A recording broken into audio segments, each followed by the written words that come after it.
वो साखी पिछों सिक्ख्या की मिलती। हाँ जी, जो असीं शुद्ध पाठ करांगे गुरु साहब साडे ते प्रसन्न होणगे ते मन दीआं भावनावां जिहड़ियां साडीआं वो पूरीआं करनगे। ठीक है। अज जो जपजी साहब की बाणी तुसीं पढ़ी तुसीं अपने अंदरों आवाज देनी कि गुरु साहब प्रसन्न होणगे। तुसीं जपजी साहब की बाणी पढ़ी आ ध्यान नाल सोच के दसो कि गुरु साहब जी खुश होणगे। जिहड़े अगे दे पिछे अजे दूजे जूनियर ना उन्होंने नहीं पता की गल दा, जिहड़े सीनियर ग्रुप के बच्चे वो दसो कि गुरु साहब खुश होणगे। असीं जपजी साहब का पाठ करदिआं रहरास दे शब्द बोली गए। जपजी साहब का पाठ करदिआं सोदन वाले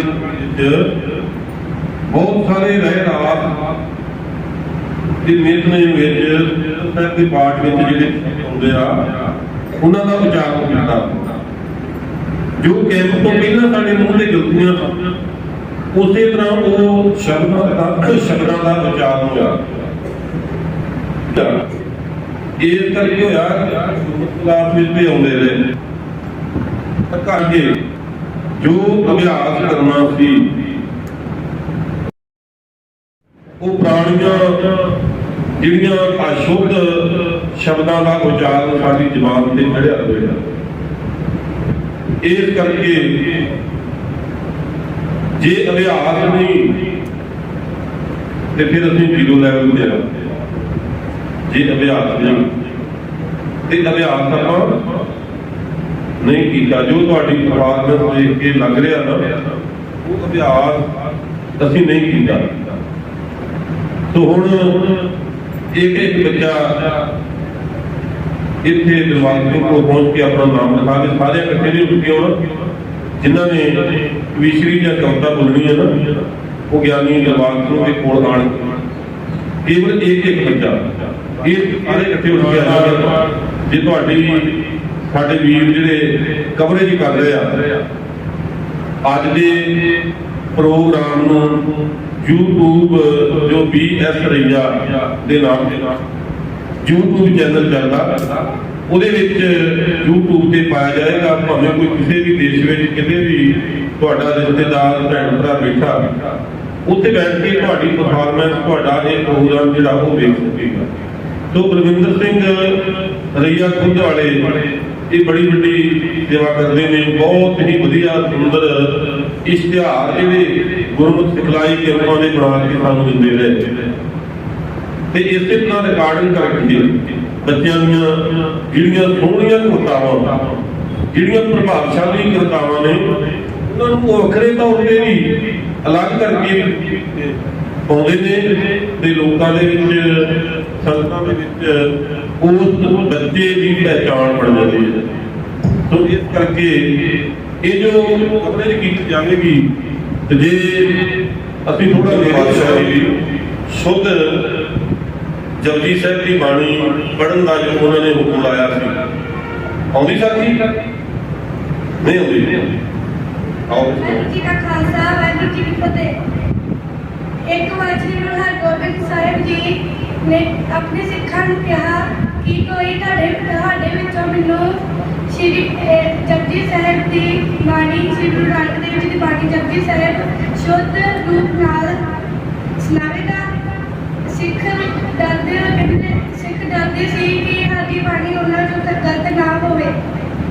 एक सिख अगे आया भाई गोपाला जी उन्होंने कहा मैं जे तुहाडा हुक्म होवे तां मैं सुनावां ते श्री गुरु गोबिंद जी ने कहा हाँ जरूर।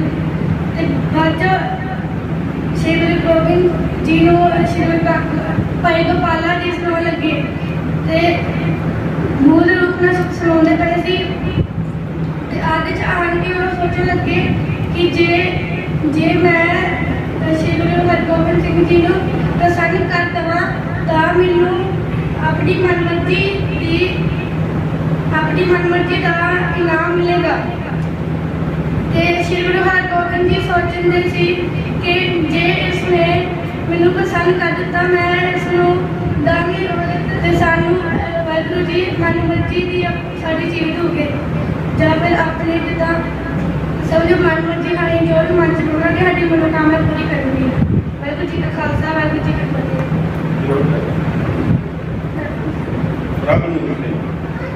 ਬ੍ਰਹਮਨੂਰ ਸਿੰਘ ਜੋ ਸਾਥੀ ਆਪ ਜੀ ਨੂੰ ਸਰੂਪ ਕਰਾ ਰਿਹਾ ਸੀ, ਸਟੇਜ ਦੇ ਉੱਪਰ ਖੜੇ ਹੋ ਕੇ ਸਾਰਿਆਂ ਦੇ ਸਾਹਮਣੇ ਬੋਲਣਾ ਇਹ ਬੜਾ ਕਠਿਨ ਸ਼ੁਰੂਆਤ ਵਿੱਚ ਤੇ ਬਹੁਤ ਔਖਾ ਹੋ ਜਾਂਦਾ।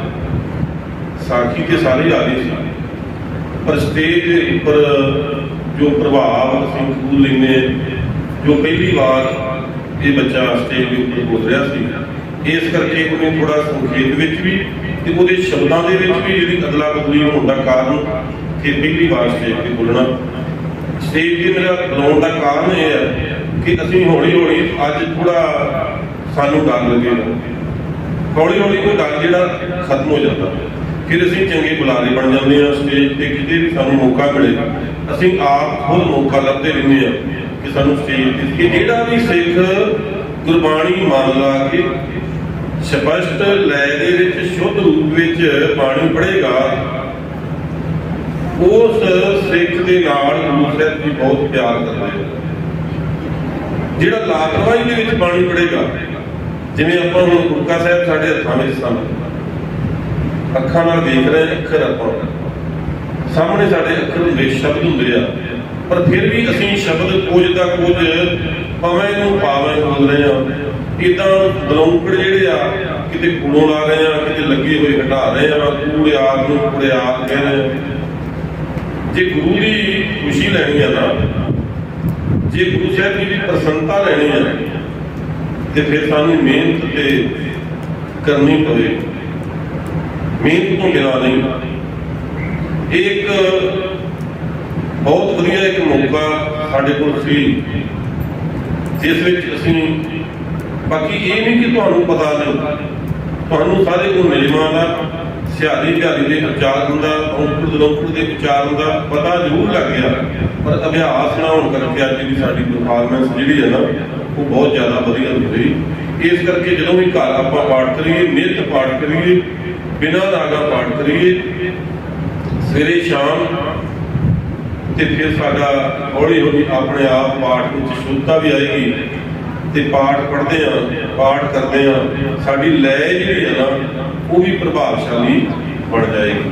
ਸੋ ਬੱਚਿਓ, ਸਤਿਗੁਰੂ ਜੀ ਦੀ ਖੁਸ਼ੀ ਵਿੱਚ, ਸਤਿਗੁਰੂ ਜੀ ਦੀ ਪਾਵਨ ਨਜ਼ਰ ਦੇ ਵਿੱਚ ਬੇਅੰਤ ਤਾਕਤਾਂ ਨੇ, ਤੇ ਨਾਲ ਜ਼ਰੂਰੀ ਗੱਲਾਂ ਤਾਂ ਜਿਹੜੀਆਂ ਦੱਸੀਆਂ ਸਨ ਕਿ ਬਾਣੀ ਦਾ ਪਾਠ ਕਰਨ ਵੇਲੇ ਕਿਹੜੀਆਂ ਖਾਸ ਗੱਲਾਂ ਦਾ ਧਿਆਨ ਰੱਖਣਾ, ਪਾਠ ਕਰਨ ਤੋਂ ਪਹਿਲਾਂ ਜਾਂ ਪਾਠ ਕਰਦੇ ਸਮੇਂ ਕਿਹੜੀਆਂ ਗੱਲਾਂ ਦਾ ਧਿਆਨ ਰੱਖਣਾ ਦੱਸ ਸਕਦੇ ਜੀ?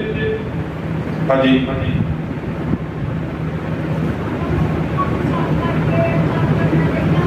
ਹਾਂਜੀ, ਹੱਥ ਸਾਫ਼ ਕਰਕੇ 5 ਇਸ਼ਨਾਨਾਂ ਜਿਹਨੂੰ ਕਹਿੰਦੇ ਨੇ, 5 ਇਸ਼ਨਾਨਾਂ ਹੱਥ ਪੈਰ ਧੋ ਕੇ, ਉਹਦੇ ਨਾਲ ਜਿੱਥੇ ਹੱਥਾਂ ਦੀ ਸਫਾਈ ਹੁੰਦੀ ਹੈ ਨਾ ਉੱਥੇ ਅਸੀਂ ਥੋੜਾ ਤਾਜ਼ਾ ਵੀ ਹੋ ਜਾਂਦੇ ਹਾਂ, ਫਰੈਸ਼ ਵੀ ਹੋ ਜਾਂਦੇ ਹਾਂ। ਜਦੋਂ ਅਸੀਂ ਚੰਗੀ ਤਰ੍ਹਾਂ 5 ਇਸ਼ਨਾਨਾਂ ਕਰਕੇ ਪਾਠ ਕਰਦੇ, ਸਾਡੀ ਸੁਸਤੀ ਵੀ ਜਿਹੜੀ ਹੈ ਨਾ ਉਹ ਖਤਮ ਹੋ ਜਾਂਦੀ ਹੈ। ਨੰਬਰ 1 ਤੇ ਇਹ ਹੋ ਗਿਆ।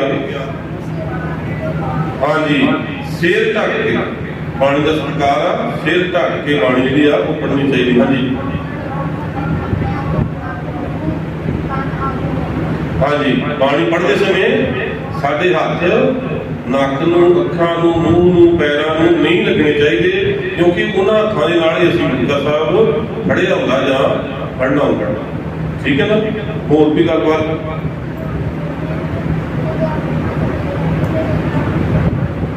ਹਾਂ, ਗੁਰਬਾਣੀ ਦਾ ਸਤਿਕਾਰ ਜਿਹੜਾ ਆਪਾਂ ਉਹ ਜ਼ਰੂਰ ਰੱਖਣਾ, ਕਿਉਂਕਿ ਗੁਰਬਾਣੀ ਸਤਿਗੁਰੂ ਜੀ ਆਖਦੇ ਬਾਹੋ ਬਾਹੋ ਬਾਣੀ ਨਿਰੰਕਾਰ ਹੈ, ਕਿਸ ਜੀਵਨ ਅਵਲ ਨਾ ਹੋਏ। ਹਾਂਜੀ, ਸ਼ਾਬਾਸ਼, ਹਾਂਜੀ, ਸ਼ਾਬਾਸ਼। ਇਸ ਬੱਚੇ ਨੇ ਬਹੁਤ ਹੀ ਹੋਰ ਵਧੀਆ ਕੰਮ ਦੀ ਗੱਲ ਦੱਸੀ ਆ ਕਿ ਬਾਣੀ ਨੂੰ ਤੇਜ਼ ਨਹੀਂ ਪੜ੍ਹਨਾ ਚਾਹੀਦਾ। ਜਦੋਂ ਅਸੀਂ ਤੇਜ਼ ਪੜ੍ਹਦੇ ਆ ਨਾ ਰਫਤਾਰ ਦੇ ਵਿੱਚ, ਤੇ ਉਦੋਂ ਸਾਡੇ ਕੋਲ ਬਹੁਤ ਸਾਰੀਆਂ ਗਲਤੀਆਂ ਹੋ ਜਾਂਦੀਆਂ। ਕਾਹਲੀ ਵਿੱਚ, ਕਾਹਲੀ ਜਿਹੜੀ ਆ ਨਾ ਸੈਵਨ ਦੇ ਕਾਲ ਦਾ ਨਾਮ ਆ। ਜਦੋਂ ਅਸੀਂ ਕਾਹਲੀ 'ਚ ਸਕੂਟਰ ਚਲਾਉਂਦੇ ਆ, ਗੱਡੀ ਚਲਾਉਂਦੇ ਆ, ਫਿਰ ਦੇਖਦੇ ਨਾ ਕਾਹਲੀ ਦੇ ਨਤੀਜੇ ਵੱਡੀਆਂ ਵੱਡੀਆਂ ਦੁਰਘਟਨਾਵਾਂ ਵਾਪਰ ਜਾਂਦੀਆਂ। ਇਸੇ ਤਰ੍ਹਾਂ ਜ਼ਿੰਦਗੀ ਵਿੱਚ ਕੋਸ਼ਿਸ਼ ਕਰੀਏ ਕਿ ਕਾਹਲੀ ਤੋਂ ਬਚਿਆ ਜਾਵੇ। ਕੁਝ ਸਮਾਂ ਪਹਿਲਾਂ ਆਪਾਂ ਉਹ ਕੰਮ ਜਾਂ ਉਹ ਸਫ਼ਰ ਆਰੰਭ ਕਰ ਦੇਵਾਂਗੇ ਤੇ ਸਾਡਾ ਮਾਈਂਡ, ਸਾਡਾ ਮਨ ਰਿਲੈਕਸ ਰਹੇਗਾ।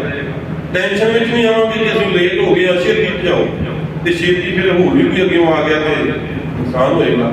ਇਸੇ ਤਰ੍ਹਾਂ ਹੀ ਬਾਣੀ ਹੀ ਜੇ ਅਸੀਂ ਸਮਾਂ ਨਿਯਤ ਸਮੇਂ ਤੇ ਐਡਵਾਂਸ ਸ਼ੁਰੂ ਕਰ ਦਾਂਗੇ, ਲੇਟ ਨਹੀਂ ਹੋਵਾਂਗੇ ਤੇ ਬਾਣੀ ਵੀ ਅਸੀਂ ਤੇਜ਼ ਨਹੀਂ ਪੜਾਂਗੇ। ਤੇ ਜੇ ਤੇਜ਼ ਨਹੀਂ ਪੜਾਂਗੇ ਸਾਡੇ ਕੋਲ ਗਲਤੀਆਂ ਜਿਹੜੀਆਂ ਉਹ ਨਹੀਂ ਹੋਣਗੀਆਂ। ਠੀਕ ਹੈ ਨਾ, ਹੌਲੀ ਹੌਲੀ ਵਿਚਾਰ ਕੇ, ਕਿਉਂਕਿ ਇਹ ਸਾਡੀ ਵਿਚਾਰ ਨਹੀਂ ਆ। ਗੁਰੂ ਸਾਹਿਬ ਜੀ ਬਚਨ ਕਰਦੇ ਆ, ਪੜ੍ਹਿਆ ਨਾ ਹੀ ਭੇਦ ਬੁੱਝਿਆ ਪਾਵਣਾ। ਕਿ ਗੁਰਬਾਣੀ ਨੂੰ ਜਿਵੇਂ ਬੱਚੇ ਨੇ ਦੱਸਿਆ ਨਾ ਕਿ ਕੇਵਲ ਪੜ੍ਹਨਾ ਹੀ ਨਹੀਂ ਆ, ਸਮਝਣਾ ਵੀ ਆ ਕਿ ਗੁਰੂ ਸਾਹਿਬ ਜੀ ਸਾਨੂੰ ਕੀ ਰਸਤਾ ਦਿਖਾ ਰਿਹਾ। ਇਹ ਵੱਖ-ਵੱਖ ਸਟੈਪ ਨੇ। ਗੁਰੂ ਘਰ ਆਉਣਾ, ਸਤ ਸੰਗਤ ਵਿੱਚ ਬੈਠਣਾ, ਗੁਰਬਾਣੀ ਨੂੰ ਸੁਣਨਾ ਜਾਂ ਗੁਰਬਾਣੀ ਨੂੰ ਪੜ੍ਹਨਾ, ਫਿਰ ਗੁਰਬਾਣੀ ਦੀ ਵਿਚਾਰ, ਗੁਰਬਾਣੀ ਦੇ ਅਰਥ ਬੋਧ ਜਿਹੜੇ ਨੇ ਉਹਨਾਂ ਨੂੰ ਸਮਝਣਾ ਤੇ ਫਿਰ ਉਸ ਪ੍ਰਾਪਤ ਕੀਤੇ ਹੋਏ ਗਿਆਨ ਨੂੰ ਆਪਣੇ ਜੀਵਨ ਵਿੱਚ ਲਾਗੂ ਕਰਨਾ। ਤੇ ਜੇ ਕਿਤੇ ਕਿਰਪਾ ਬਖਸ਼ਿਸ਼ ਹੋ ਜਾਵੇ ਤੇ ਫਿਰ ਸਾਡਾ ਜੀਵਨ ਅਸਲੀ ਧਰਮੀਆਂ ਵਾਲਾ ਬਣ ਜਾਏ। ਫਿਰ ਸੱਚਮੁੱਚ ਅਸੀਂ ਕੀ ਬਣਾਂਗੇ? ਗੁਰਮੁਖ। ਫਿਰ ਗੁਰਮੁਖ ਬਣਾਂਗੇ। ਗੁਰਮੁਖ ਕਿਹਨੂੰ ਕਹਿੰਦੇ ਪਤਾ ਜੇ? ਤੈਨੂੰ ਪਤਾ ਨਾ? ਹਾਂਜੀ, ਦੱਸੋਗੇ ਕੀ ਗੁਰਮੁਖ ਕਿਹਨੂੰ ਕਹਿੰਦੇ? ਜਿਹੜਾ ਗੁਰੂ ਦੀ ਮੱਤ ਅਨੁਸਾਰ ਚੱਲੇ। ਤੇ ਗੁਰੂ ਦੀ ਮੱਤ ਗੁਰਬਾਣੀ ਦੇ ਉੱਚੋਂ ਹੀ ਵਿਚਾਰ ਤੇ ਪਤਾ ਲੱਗੂਗੀ ਨਾ। ਗੁਰਬਾਣੀ ਨੂੰ ਅਰਥਾਂ ਨੂੰ ਸਮਝਾਂਗੇ, ਗੁਰੂ ਦੀ ਮੱਤ ਦਾ ਪਤਾ ਚੱਲੇਗਾ ਗੁਰੂ ਸਾਹਿਬ ਕੀ ਕਹਿੰਦੇ ਆ। ਤੇ ਜਿਹੜਾ ਗੁਰੂ ਦੀ ਮੱਤ ਅਨੁਸਾਰ ਚੱਲੂਗਾ ਉਹਨੂੰ ਕੀ ਕਹਿੰਦੇ ਆ? ਗੁਰਮੁਖ। ਤੇ ਇੱਕ ਮਨਮੁਖ ਵੀ ਹੁੰਦਾ। ਮਨਮੁਖ ਕੌਣ ਹੁੰਦਾ?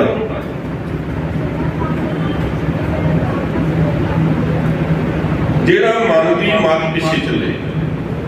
ਜਿਹੜਾ ਮਨ ਦੀ ਮੱਤ ਪਿੱਛੇ ਚੱਲੇ, ਅੰਮ੍ਰਿਤ ਵੇਲੇ ਦੀ ਸੰਭਾਲ ਨਾ ਕਰੇ, ਗੁਰੂ ਦੇ ਹੁਕਮਾਂ ਨੂੰ ਵਾਧੂ ਜਾਣੇ। ਜਿਵੇਂ ਗੁਰੂ ਸਾਹਿਬ ਕਹਿੰਦੇ ਅੰਮ੍ਰਿਤ ਛਕਣਾ ਚਾਹੀਦਾ, ਅੰਮ੍ਰਿਤ ਵੇਲੇ ਉੱਠਣਾ ਚਾਹੀਦਾ, ਸਤ ਸੰਗਤ ਕਰਨੀ ਚਾਹੀਦੀ। ਤੇ ਆਪਾਂ ਗੁਰੂ ਦੇ ਹੁਕਮਾਂ ਨੂੰ ਅਣਡੇਟ ਕਰਕੇ ਨਾ ਸਤ ਸੰਗਤ ਕਰੀਏ, ਨਾ ਅੰਮ੍ਰਿਤ ਵੇਲੇ ਦੀ ਸੰਭਾਲ ਕਰੀਏ, ਨਾ ਅੰਮ੍ਰਿਤ ਛਕੀਏ ਤੇ ਆਪਾਂ ਮਾਨਮਤੀਏ ਬਣ ਜਾਾਂਗੇ। ਠੀਕ ਹੈ ਨਾ, ਮਾਨਮੋਖ ਬਣ ਜਾਾਂਗੇ। ਤੇ ਗੁਰੂ ਸਾਹਿਬ ਕੀ ਆਖਦੇ ਆ? ਜਿਤਨੇ ਨਰਕ ਸੇ ਮਨਮੁਖ ਭੋਗੇ, ਗੁਰਮੁਖ ਲੇਵਨਾ ਮਾਸਾ ਦੇ। ਇਸ ਕਰਕੇ ਬੱਚਿਓ ਸਮੇਂ ਨਾਲ ਉੱਠਣਾ ਚਾਹੀਦਾ। ਆਪਾਂ ਨੂੰ ਸਮੇਂ ਨਾਲ ਉੱਠਣਾ ਚਾਹੀਦਾ ਨਾ ਸੁਣਤੇ। ਫਿਰ ਕੀ ਕਰਨਾ ਚਾਹੀਦਾ? ਹਰ ਰੋਜ਼ ਕਰਨਾ ਚਾਹੀਦਾ। ਹਰ ਰੋਜ਼ ਇਸ਼ਨਾਨ ਕਰਕੇ ਬਾਣੀ ਪੜ੍ਹਨੀ ਚਾਹੀਦੀ ਨਾ, ਨਾਗਾ ਵੀ ਹੋਣ।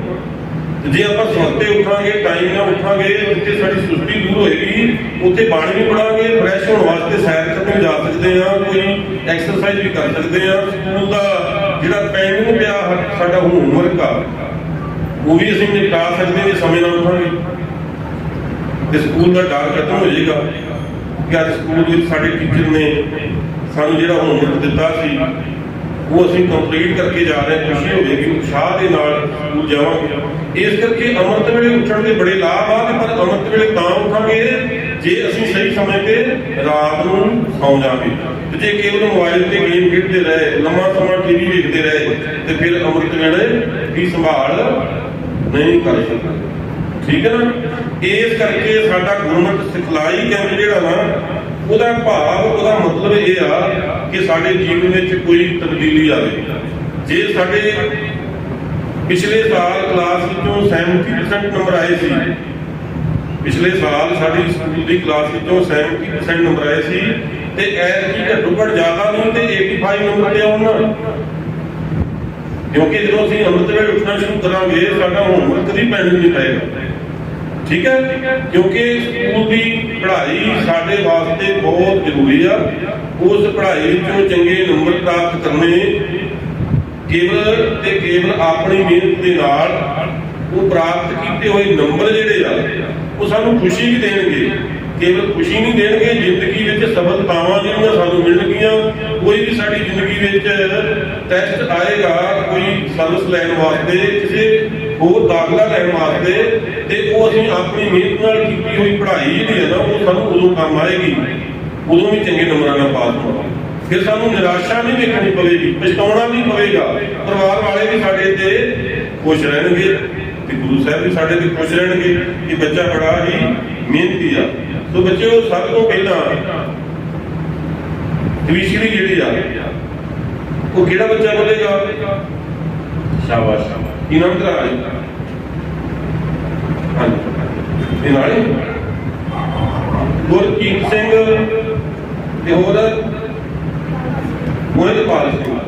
ਅੱਜ ਬੱਚੇ ਕਾਗਜ਼ ਤੋਂ ਵੇਖ ਕੇ ਬੋਲਣਗੇ ਤੇ ਹੌਲੀ ਹੌਲੀ ਜ਼ਬਾਨ ਵੀ ਯਾਦ ਕਰ ਲੈਣਗੇ। ਠੀਕ ਹੈ ਨਾ? ਤੇ ਵਧੀਆ ਪੇਸ਼ਕਾਰੀ ਆਪਾਂ ਕਰਨੀ, ਵਧੀਆ ਕਵੀਸ਼ਰੀ ਬੋਲਣੀ ਆ। ਦੂਜੇ ਬੱਚੇ ਵੀ ਵੇਖ ਕੇ ਸਾਡੇ ਤੋਂ ਜਿਹੜਾ ਨਾ ਉਹ ਉਤਸ਼ਾਹ ਹੋਣਾ। ਗੁਰਕੀਰਤ ਸਿੰਘ ਤੇ ਮੋਹਿਤਪਾਲ ਸਿੰਘ। ਵਾਹਿਗੁਰੂ ਜੀ ਕਾ ਖਾਲਸਾ, ਵਾਹਿਗੁਰੂ ਜੀ ਕੀ ਫਤਿਹ। ਉਹ ਜਿਨ੍ਹਾਂ ਨੇ ਕਵੀਸ਼ਰੀ ਬੋਲਣੀ ਤੇ ਨਾਮ ਜ਼ਰੂਰ ਲਿਖਾਓ। ਵਾਹਿਗੁਰੂ ਜੀ ਕਾ ਖਾਲਸਾ, ਵਾਹਿਗੁਰੂ ਜੀ ਕੀ ਫਤਿਹ।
ਇਹ ਸਨ ਗੁਰਕੀਰਤ ਸਿੰਘ ਤੇ ਸਾਥੀ ਜਿਨ੍ਹਾਂ ਨੇ ਜਪਤਨਾਮਾ ਹੈ, ਪਤਾ ਨਾ, ਠੀਕ ਹੈ ਨਾ।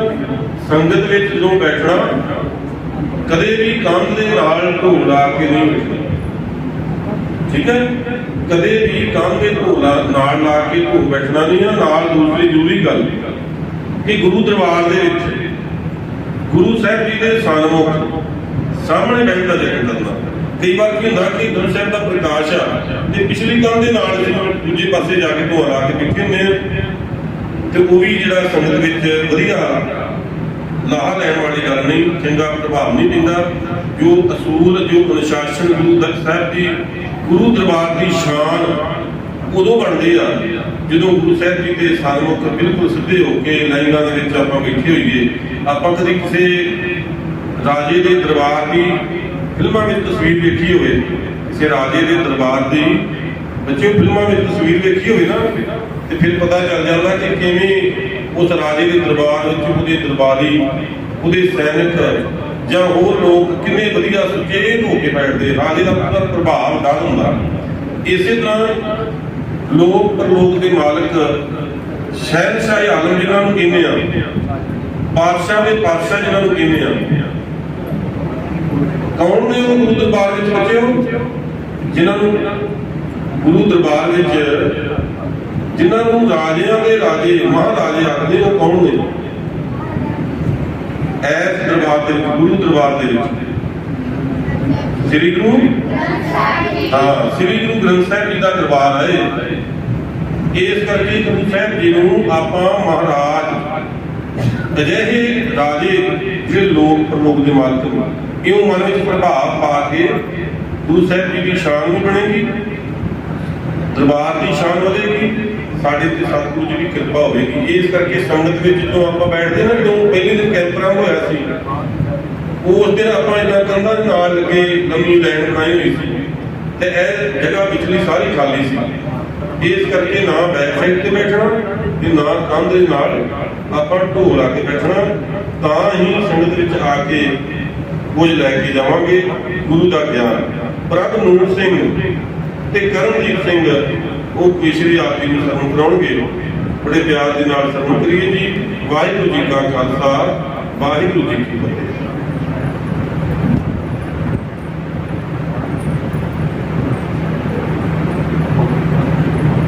ਵਾਹਿਗੁਰੂ ਜੀ ਕਾ ਖਾਲਸਾ, ਵਾਹਿਗੁਰੂ ਜੀ ਕੀ ਫਤਿਹ। ਮਾਂ ਗੁਜਰੀ ਕਰਮਾਂ ਵਾਲੀ ਹੈ, ਜਿਸ ਮਰਦ ਸੂਰਮਾ ਜਣਿਆ ਹੈ, ਨੇਕੀ ਦੀ ਖਾਤਰ ਲੜਾਰਿਆ ਮਾੜੇ ਦਾ ਹਾਮੀ ਬਣਿਆ ਹੈ। ਭਾਰਤ ਦੀ ਇੱਜ਼ਤ ਰਾਖੀ ਲਈ ਉਹ ਸਾਰਾ ਹੀ ਪਰਿਵਾਰ ਗਿਆ, ਤਨ ਜਿਗਰਾ ਕਲਗੀਆਂ ਵਾਲੇ ਦਾ ਪੁੱਤਕਾਰ ਧਰਮ ਤੋਂ ਵਾਰ ਗਿਆ।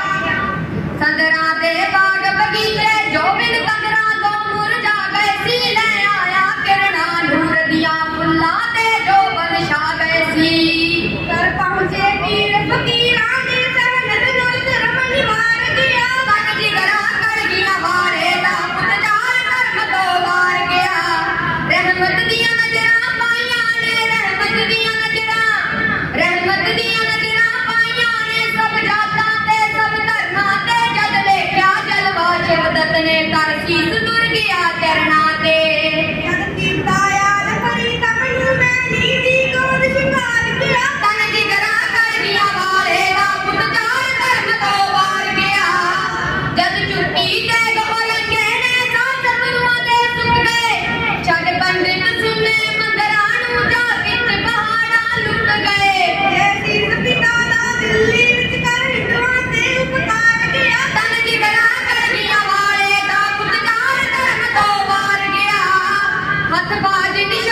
ਜਾਣ ਗਿਆ ਤਨ ਦੀ ਗਲਾ ਕਰ ਗਿਆ ਵਾਲੇ ਦਾ ਪੁੱਤ ਚਾਰ ਧਰਮ ਤੋਂ ਵਾਰ ਗਿਆ ਪੁੱਤਰਾਂ ਦੀਆਂ ਲਾਸ਼ਾਂ ਲੰਘ ਲੰਘ ਕੇ ਫੁੱਲਾਂ ਦੀਆਂ ਸੇਜਾਂ ਗਾਉਂਦਾ ਰਿਹਾ ਵਿੱਚ ਜੰਗਲੀ ਸ਼ਾਵੇ ਤਾਰਿਆਂ ਦੀ ਮਾਲਕ ਦੀਆਂ ਸਿਫਤਾਂ ਗਾਉਂਦਾ ਰਿਹਾ ਪੱਥਰਾਂ ਦੇ ਵਿਗੜੇ ਡੋਲੇ ਦੀ ਅੰਬਰ ਵੀ ਕਾਹਾ ਮਾਰ ਗਿਆ ਤਨ ਦੀ ਗਲਾ ਕਰ ਗਿਆ ਵਾਲੇ ਦਾ ਪੁੱਤ ਚਾਰ ਧਰਮ ਤੋਂ ਵਾਰ ਗਿਆ ਦੁੱਖਾਂ ਦੀ ਰਹੀ ਨਾ ਕਸਰ ਕੋਈ ਹੋ ਜਾਣਾ ਲੀਰੋ ਲੀਰ ਗਿਆ ਪੈਰਾਂ ਵਿੱਚ ਛਾਲੇ ਪੈ ਗਏ ਸੀ ਤਾਈਓ ਬਣੀ ਦਾ ਪੀਰ ਗਿਆ ਭਾਰਤ ਦੀ ਇੱਜ਼ਤ ਬਚਾਉਣ ਲਈ ਲੱਖਾਂ ਵੀ ਦੁੱਖ ਸਹਾਰ ਗਿਆ ਤਨ ਦੀ ਗਲਾ ਕਰ ਗਿਆ ਵਾਲੇ ਦਾ ਪੁੱਤ ਚਾਰ ਧਰਮ ਤੋਂ ਵਾਰ ਗਿਆ ਜਦ ਦਰਦ ਕਹਾਣੀ ਬੱਚਿਆਂ ਦੀ ਰੋ ਰੋ ਕੇ ਦੱਸੀ ਨੂਰੇ ਨੇ ਮੱਥੇ ਤੇ ਪਾਇਆ ਵੱਟ ਨਹੀਂ ਉਸ ਮਾਂ ਗੁਜਰੀ ਦੇ ਸੂਰੇ ਨੇ ਹੁਣ ਕਾਲੀ ਬਦੀ ਚੜ ਫੁੱਟੀ ਜਾਉ ਹੱਸ ਕੇ ਬਜੜੂ ਜਾਣ ਗਿਆ ਤਨ ਦੀ ਗਲਾ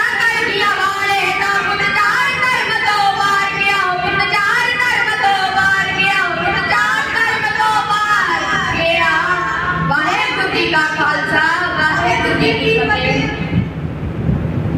ਹਾਂਜੀ ਰਾਜਨੂਰ ਸਿੰਘ ਤੇ ਕਰਨਦੀਪ ਸਿੰਘ ਜਿਨ੍ਹਾਂ ਨੇ ਧੰਨ ਜਿਗਰਾ ਕਲਗੀਆਂ ਵਾਲੇ ਦਾ ਪੁੱਤ ਚਾਰ ਧਰਮ ਤੋਂ ਹਾਰ ਗਿਆ।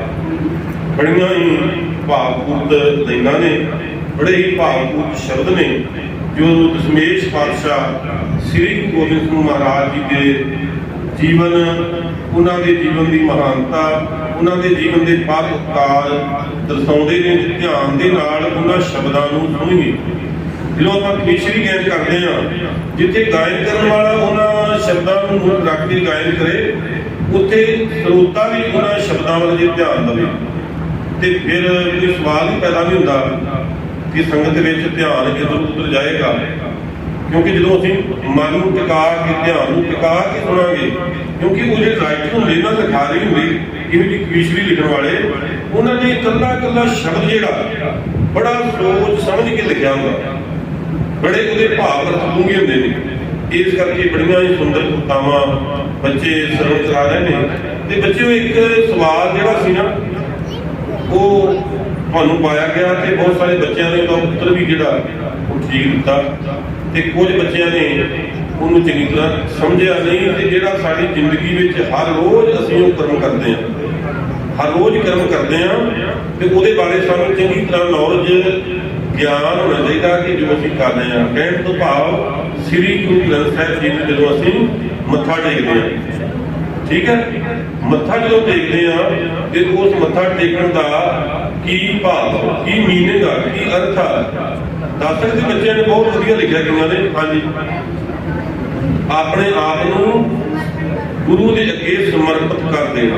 ਜਿਵੇਂ ਆਨੰਦ ਸਾਹਿਬ ਦੇ ਵਿੱਚ ਗੁਰੂ ਅਮਰਦਾਸ ਜੀ ਬਚਨ ਕਰਦੇ ਆ, ਤਨ ਮਨ ਧਨ ਸਭ ਸੌਂਪ ਗੁਰੂ ਕਉ ਹੁਕਮ ਮੰਨਿਆ ਭਾਈ। ਇਹ ਸਾਰਾ ਮੱਥਾ ਟੇਕਣ ਦੀ ਭਾਵਨਾ, ਇਹ ਅਰਥ ਵਾ ਮੱਥਾ ਟੇਕਣ ਦੇ ਕਿ ਆਪਣਾ ਸਾਰਾ ਕੁਝ ਗੁਰੂ ਦੇ ਅੱਗੇ ਅਰਪਣ ਕਰ ਦੇਣਾ, ਸਮਝਣਾ ਕਿ ਜਿਹੜਾ ਮੇਰਾ ਥਾਨ ਵਾ। ਮੰਨ ਲਓ ਮਾਣ ਸਾਡਾ ਹੋਵੇ ਕਿ ਅਸੀਂ ਬੜੇ ਸੋਹਣੇ ਆ, ਬੜੇ ਸੁੰਦਰ ਆ, ਬੜੇ ਜਵਾਨ ਆ, ਬੜੇ ਰਿਸ਼ਟ ਪੁਸ਼ਟ ਆ, ਤੇ ਜਦੋਂ ਸਾਨੂੰ ਗਿਆਨ ਹੋਵੇਗਾ ਕਿ ਇਹ ਗੁਰੂ ਦਾ ਦਿੱਤਾ ਹੋਇਆ ਸਾਰਾ, ਇਹ ਸਾਰਾ ਕੁਝ ਗੁਰੂ ਦਾ, ਜੇ ਧਨ ਵੀ ਗੁਰੂ ਦਾ ਤੇ ਮਨ ਜਿਹੜਾ ਉਹ ਵੀ ਗੁਰੂ ਦਾ। ਜੇ ਮਨ ਗੁਰੂ ਦਾ ਬਣ ਗਿਆ, ਜੇ ਗੁਰੂ ਦੇ ਅੱਗੇ ਮਨ ਅਰਪਣ ਕਰ ਦਿੱਤਾ, ਤੇ ਫਿਰ ਉਹ ਮਨ ਗੁਰੂ ਦੇ ਵਿਚਾਰਾਂ ਅਨੁਸਾਰ ਚੱਲੇਗਾ।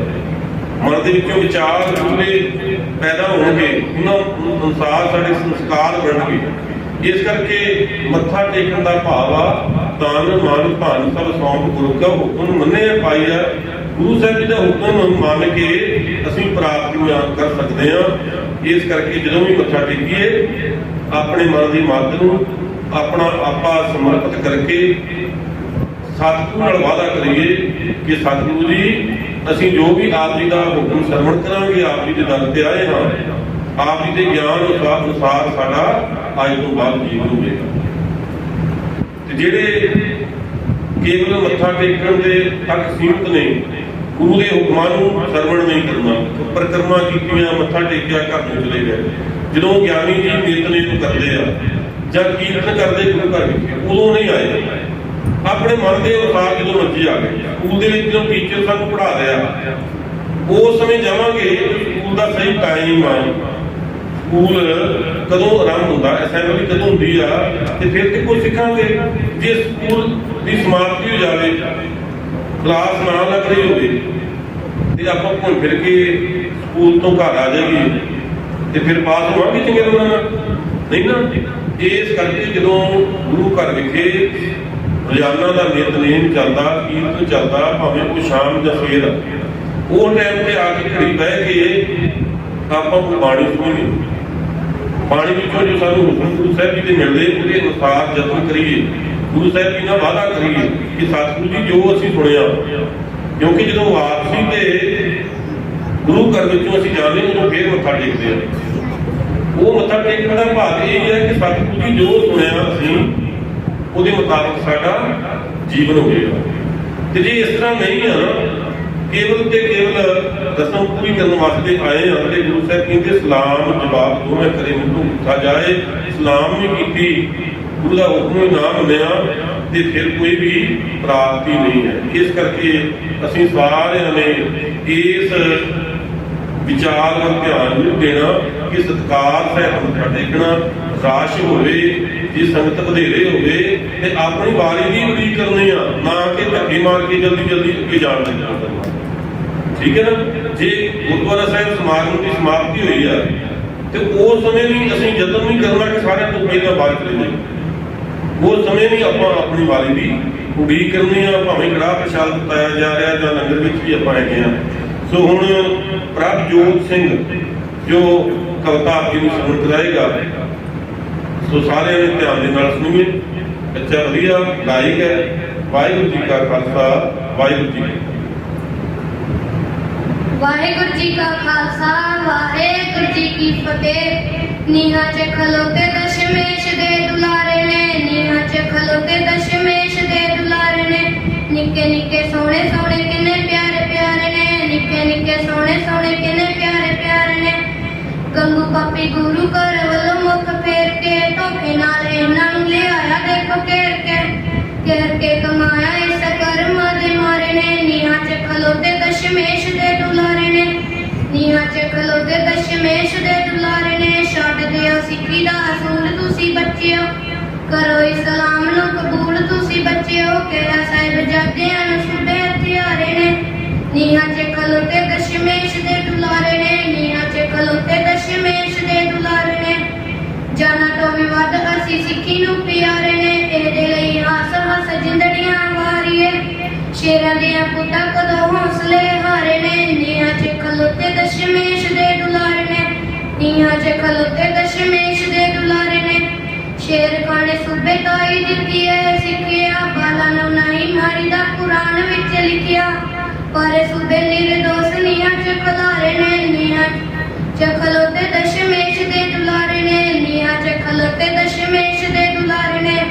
ਮਾਂ ਨੇ ਉਹਨਾਂ ਬੱਚਿਆਂ ਦਾ ਤੋੜ ਦੇਣਾ ਚਾਹੀਦਾ, ਜੰਮਦਿਆਂ ਸੂਰਾਂ ਨੂੰ ਮਰੋੜ ਦੇਣਾ ਚਾਹੀਦਾ। ਸੂਬੇ ਕਾਈ ਕਿਹਾ ਸੱਚਾ ਨੰਦ ਹੰਕਾਰੇ ਨੇ, ਨੀਹਾਂ 'ਚ ਖਲੋਤੇ ਦਸ਼ਮੇਸ਼ ਦੇ ਦੁਲਾਰੇ ਨੇ, ਨੀਹਾਂ 'ਚ ਖਲੋਤੇ ਦਸ਼ਮੇਸ਼ ਦੇ ਦੁਲਾਰੇ ਨੇ।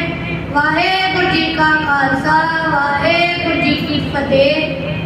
ਪ੍ਰਭਜੋਤ ਸਿੰਘ ਜਿਸ ਨੇ ਨਿੱਕੀਆਂ ਜਿੰਦਾਂ ਵੱਡੇ ਸਾਕੇ ਕਰਕੇ ਵਿਖਾਉਣ ਵਾਲੇ ਗੁਰੂ ਸਾਹਿਬ ਜੀ ਦੇ ਛੋਟੇ ਲਾਲ ਬਾਬਾ ਜੋਰਾਵਰ ਸਿੰਘ ਅਤੇ ਬਾਬਾ ਫਤਿਹ ਸਿੰਘ ਜੀ ਦਾ ਇਤਿਹਾਸ ਕਵਿਤਾ ਦੇ ਰਾਹੀਂ ਆਪ ਜੀ ਨੂੰ ਸਰਵਣ ਕਰਾਇਆ ਹੈ।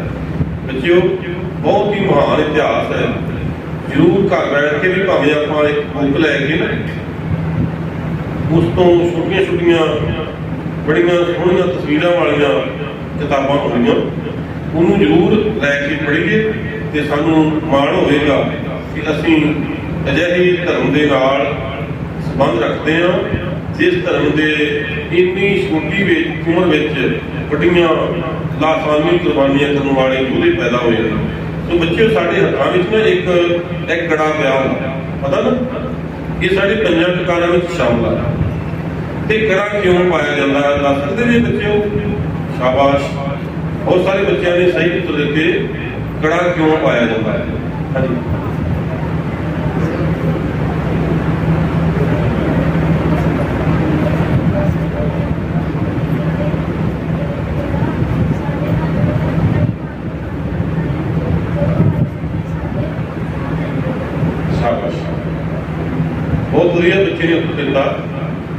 ਕਿ ਕੜਾ ਜਿਹੜਾ ਸਾਡੇ ਹੱਥ ਵਿੱਚ ਪਾਇਆ ਹੋਇਆ ਇਹ ਗੁਰੂ ਦੀ ਹੱਥ ਘੜੀ ਸਮਝਣੀ ਹੈ ਕਿ ਗੁਰੂ ਦੇ ਹੁਕਮਾਂ ਅਨੁਸਾਰ ਹੀ ਇਹ ਸਾਡਾ ਸੱਜਾ ਹੱਥ ਜਿਹਦੇ ਵਿੱਚ ਕੜਾ ਪਾਇਆ, ਸਾਡਾ ਸੱਜਾ ਹੱਥ ਕੋਈ ਕੰਮ ਕਰੇ ਜੋ ਗੁਰੂ ਸਾਹਿਬ ਦੀ ਇਜਾਜ਼ਤ ਹੋਵੇ। ਕੋਈ ਵੀ ਗਲਤ ਕੰਮ ਜਦੋਂ ਇਹ ਹੱਥ ਨਾਲ ਹੋਣ ਲੱਗੇ ਤੇ ਕੜਾ ਸਾਨੂੰ ਜਿਹੜਾ ਵਾ ਉਹ ਸੁਚੇਤ ਕਰਦੇ ਕਿ ਇਹ ਕੰਮ ਜਿਹੜਾ ਗੁਰੂ ਸਾਹਿਬ ਨੇ ਮਨਾ ਕੀਤਾ। ਇਸ ਕਰਕੇ ਕੜਾ ਜਿਹੜਾ ਸਾਡੇ ਹੱਥ ਪਾਇਆ ਦੀ ਬੜੀ ਮਹਾਨਤਾ। ਇੱਕ ਪੱਖ ਵਿੱਚ ਹੋਰ ਵੀ ਆ, ਜਿੱਥੇ ਇਹ ਗੁਰੂ ਸਾਹਿਬ ਜੀ ਦੀ ਯਾਦ, ਗੁਰੂ ਸਾਹਿਬ ਦੇ ਹੁਕਮਾਂ ਦੀ ਯਾਦ ਦਿਵਾਉਂਦਾ, ਉੱਥੇ ਨਾਲ ਬੱਚੇ ਹੋਰ ਵੀ ਕੜੇ ਦੀ ਇੱਕ ਵੱਖਰਾ ਫਿਲਾਸਫੀ ਆ, ਉਹ ਦੱਸ ਸਕਦੇ ਇਸ ਤੋਂ ਇਲਾਵਾ ਸ਼ਾਬਾਸ਼ ਹਾਂਜੀ ਕੜਾ ਸਾਨੂੰ ਅੰਧ ਵਿਸ਼ਵਾਸ ਕਰਨ ਤੋਂ ਰੋਕਦਾ ਹੈ। ਸ਼ਾਬਾਸ਼ ਬਹੁਤ ਵਧੀਆ ਜੀ।